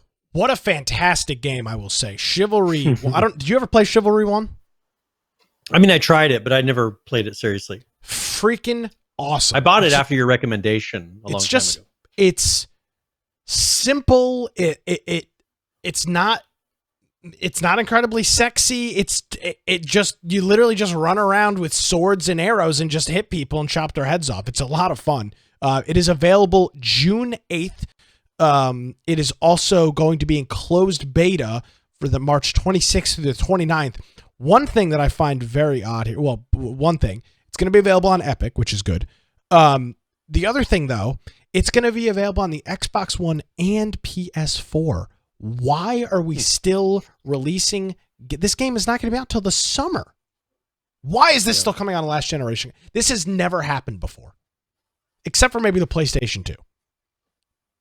Yeah, I don't know. I mean, it's so hard to get a current generation console. It though. is I've not. been trying. I've been trying. No, you have not. Okay, well, what I'm do you not want? willing to buy it through like eBay or something. No, I'm not saying I want buy the it through eBay. Xbox Series X. You can totally.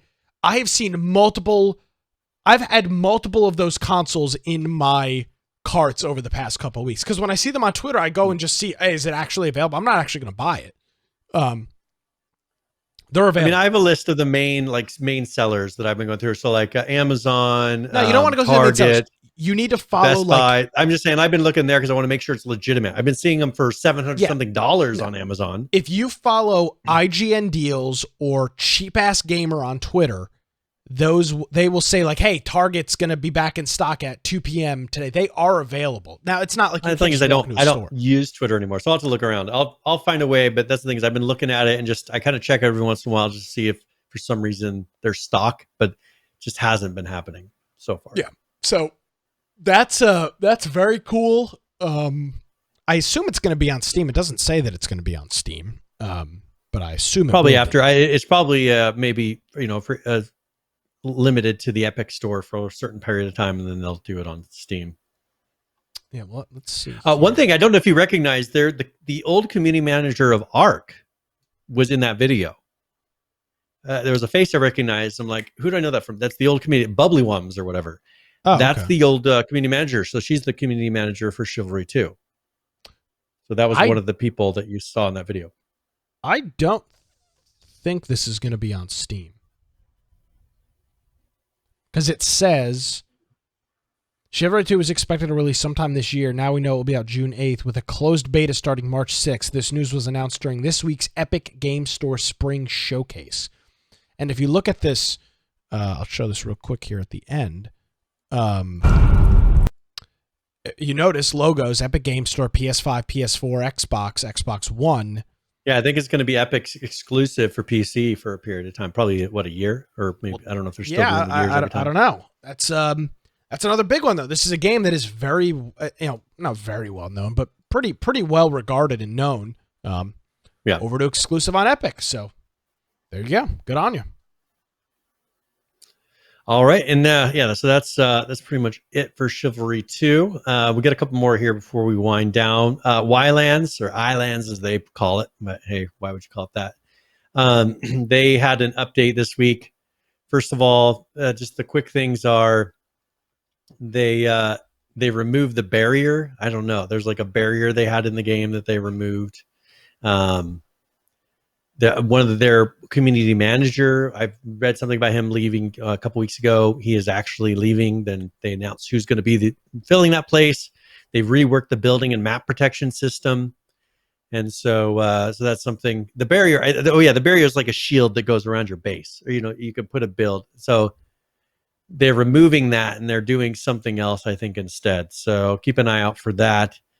See if they're improving the base building. I don't know. This spot been bought by Tencent, so we'll see how much of this changes. And then there's a link that you can do that has the goodbye letter pretty much from the community manager. So if you want to read that, and I'm sure if you haven't played the game, you don't really care. So that's pretty much it. All right, there you go. So Ylands, they're still putting out content and updates even after being purchased by Tencent. Yes, sir. Rocket League, they came out with their 1.93 patch.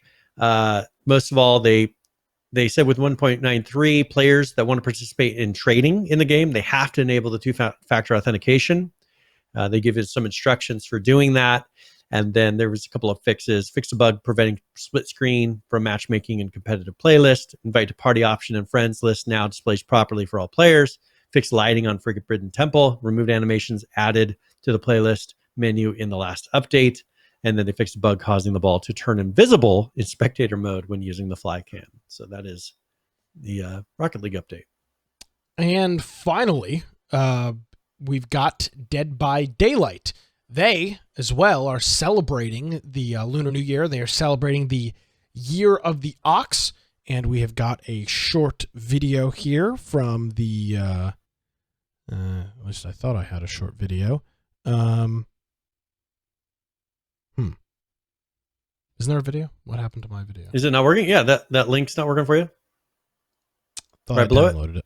Yeah, well, I thought I downloaded it. Now I can't find it. Hold on a second.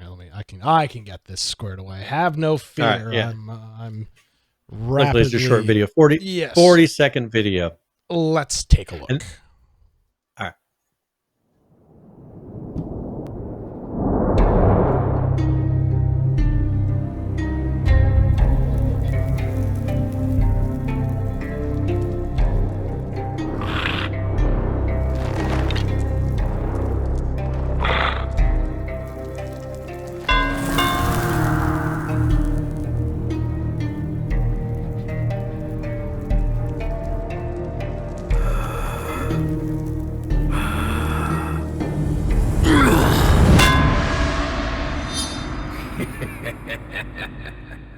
All right, so we've got that as part of the game. This is their part of their Gilded Stampede collection. So. Yes, which is part of their Lunar New Year. You could of course, if you were watching, see the heavy emphasis on those lunar features, I guess is what you'd call them. So, yep. And also the game is on sale. A whole bunch of DLC in the game itself are on sale, as typical with their holiday updates. So check it out. All right, I think we covered everything. Yes, we did. So we've been on a roll the past couple of weeks covering stuff. So without further ado, let's go ahead and look at a couple of video games that people are playing. Let's start it off here with DayZ. Currently playing 19,188. The 24-hour peak, 33,852. That is also the 7-day peak at 33,852. Moving on over to Ark. Currently playing 58,324. 85,219 is your 24-hour peak. This 7-day peak is very high for Ark. It's like 11 or 12,000 higher than it's been for the past while. 98,978, just shy of that 100,000. Very cool numbers to see over there from Ark. Taking a look at Rust, currently playing 109,530. The 24-hour peak, 159,235, with a 7-day peak of 195,578.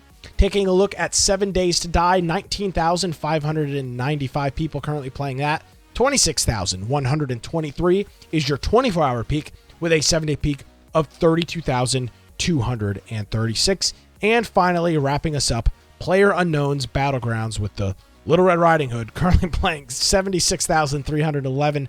The 24-hour peak, 398,518. That is also the 7-day peak, 398,518. And that is current with all of the different games that people are playing. All right. Well, let's go ahead and roll into Tip of the Week, where either I can give a general gaming tip or one for a hot game right now. I figured I'd do it on Valheim. So this is Tip of the Week.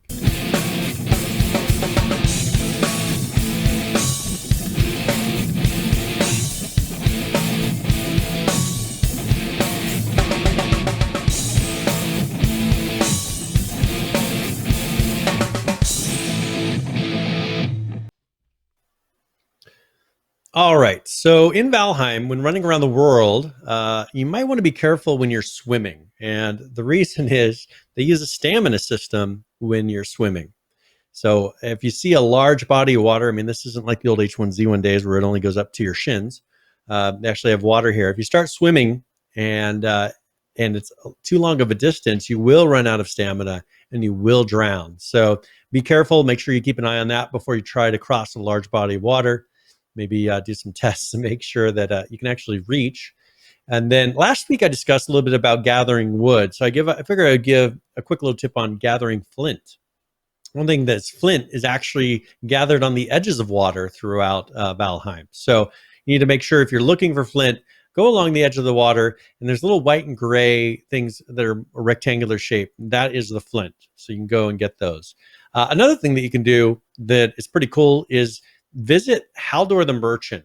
And there they have an item called the Meganjord. I assume I'm pronouncing that correctly, for 950 gold that increases your carry weight. There's no other ways, I think, in the game so far to increase your carry weight other than this thing. So you go to the store, you buy it, it increases it from 300 to 450, which is quite a big increase comparatively. So that's one thing as you're playing through that might really help you to be able to gather more and get and be much more efficient inside the game is getting that item. So hopefully that helps you out. Couple quick little tips. I'm going to try it all out. I've been reading a lot about it. Looks like a really cool game, but hopefully that helps you. And this is Tip of the Week. Alrighty. Thank you very much, Mr. Brian. Let's see. I don't think we've got anything else. I will say again that our Subscribe Star will hopefully be up this next week. We'll get that all squared away and get that set up for people that are trying to disconnect from Amazon Prime and Twitch. So we'll have that up by next week's show. So stay tuned for that. All right. Yeah. So let's go ahead and roll for the raffle winner. So all right. Congratulations to Bravo Norris. So Bravo Norris, you have won. I will send you a message here in Twitch that you can redeem, and it'll have a link. So hopefully you enjoy it. This is the Wild 8, which is supposed to be a pretty cool survival game. So let me know, especially if you find it interesting. If you like it, let us know, because that way we know whether or not to recommend it to other people. Yes. And if you are not here joining us live, well, you probably should be. You can join us here live every Tuesday night, right around 7 p.m. Eastern here we are on Twitch, DLive, and YouTube. You can always get the live link on infectionpodcast.com/live. That will bring you to wherever we are streaming. Hopefully all of those concerns have passed since the great censoring has slowed down. So begun. Yes. All right, Brian. Well, as always, thank you. Good show. And where can people find you on the interweb? Yeah, if you want to find me, you can get me at Brian Aldridge on Parler or Gab now. And if you want to go check out my blog, biteoftech.com. Also, make sure you go to our website, infectionpodcast.com. Check out on the right-hand side, you see where it says join our server on Discord. If you do that, you can go and submit news to the news channel. There's a channel that if you think there's a game we should be covering that we're not, or maybe there's an article or a topic that comes up that week that we need to be covering, just toss a link for that in the news channel, and that will allow us to review it. And we put a lot of those things in the show. That's very helpful for us. If you want to get notified before the show starts next week, just join our Steam group. And if you happen to be sitting at your computer and Steam open, a little pop-up will happen, remind you to jump in and join us in the chat for the game giveaway, etc. If you want to watch the video form either live or after the fact, you can do that through Twitch, YouTube, DLive, or BitChute. If you want to check out our pre and post show, there's a podcast extras channel that Judd does, and you can click a link on that on the website. Also, we have our audio only forms, so that is not live, but those are all after the fact. Lower right hand side, you can do that through mobile apps, desktop apps, a lot of different ways to listen there. If you want, you can just go to our website, click on the particular episode you're wanting to watch or listen to, and there's a player right inside of there for audio and video and all of the links that we refer to throughout the show. So if you want to watch a video, maybe you're listening to it. Also, if you anything that you want to do that we've discussed during the show should be in there. So that really helps with keeping up if you're listening. Also, if you want to support us, there's a support option at the top in the menu, or you can go to infectionpodcast.com/support, or type amazon.infectionpodcast.com, humble.infectionpodcast.com, or as you heard throughout the show, we had a number of Prime Gaming subs that were done. And then next week, we'll be discussing more about alternative ways to be able to support the show. Depending on how you want to do it. So yes, sir. That's it. Absolutely. I do want to thank our friend Joshua, who hit us up with the resubscription, as well as our friend Judd and Bobby J. Gentlemen, it is greatly appreciated, more than you can probably imagine. So thank you very much. It means a lot. And by the way, as it looks right now, they're planning on having PAX East, and PAX West is after PAX East. So we'll likely be doing PAX West. Hopefully, depending on what the flight regulations are, maybe. But the shows will happen. I might be making I don't know how long does it take me to drive to Seattle. It'd probably be a bit of a haul, but I mean, you could just fly here and stay here, and then we'll drive up together. Well, I don't know if I'll be able to fly. So I've got, I don't know if I'll be able to fly. So yeah, we'll see what goes on there, but it is greatly appreciated. So, Mr. Brian, thank you as always, and we will see you. We'll see you next Tuesday with a full, in-depth report on Valheim. By the way, if you're playing that, jump in our Discord. That would help. Alrighty, folks. Well, Parler's back. I've been using Parler and Gab. You can follow me on Parler at Nicholas M. Craig. And again, I don't brag on this show. I never have. I never will. But I am at Nick, verified on Gab. Kind of a big deal. I mean, you can check me out over there. If you missed any portion of the show, you can check out show notes, links, videos, pictures, show notes, sales, the whole shebang on our website. It's infectionpodcast.com. Thank you so much for watching us, everybody. Have a great week. We'll see you next time.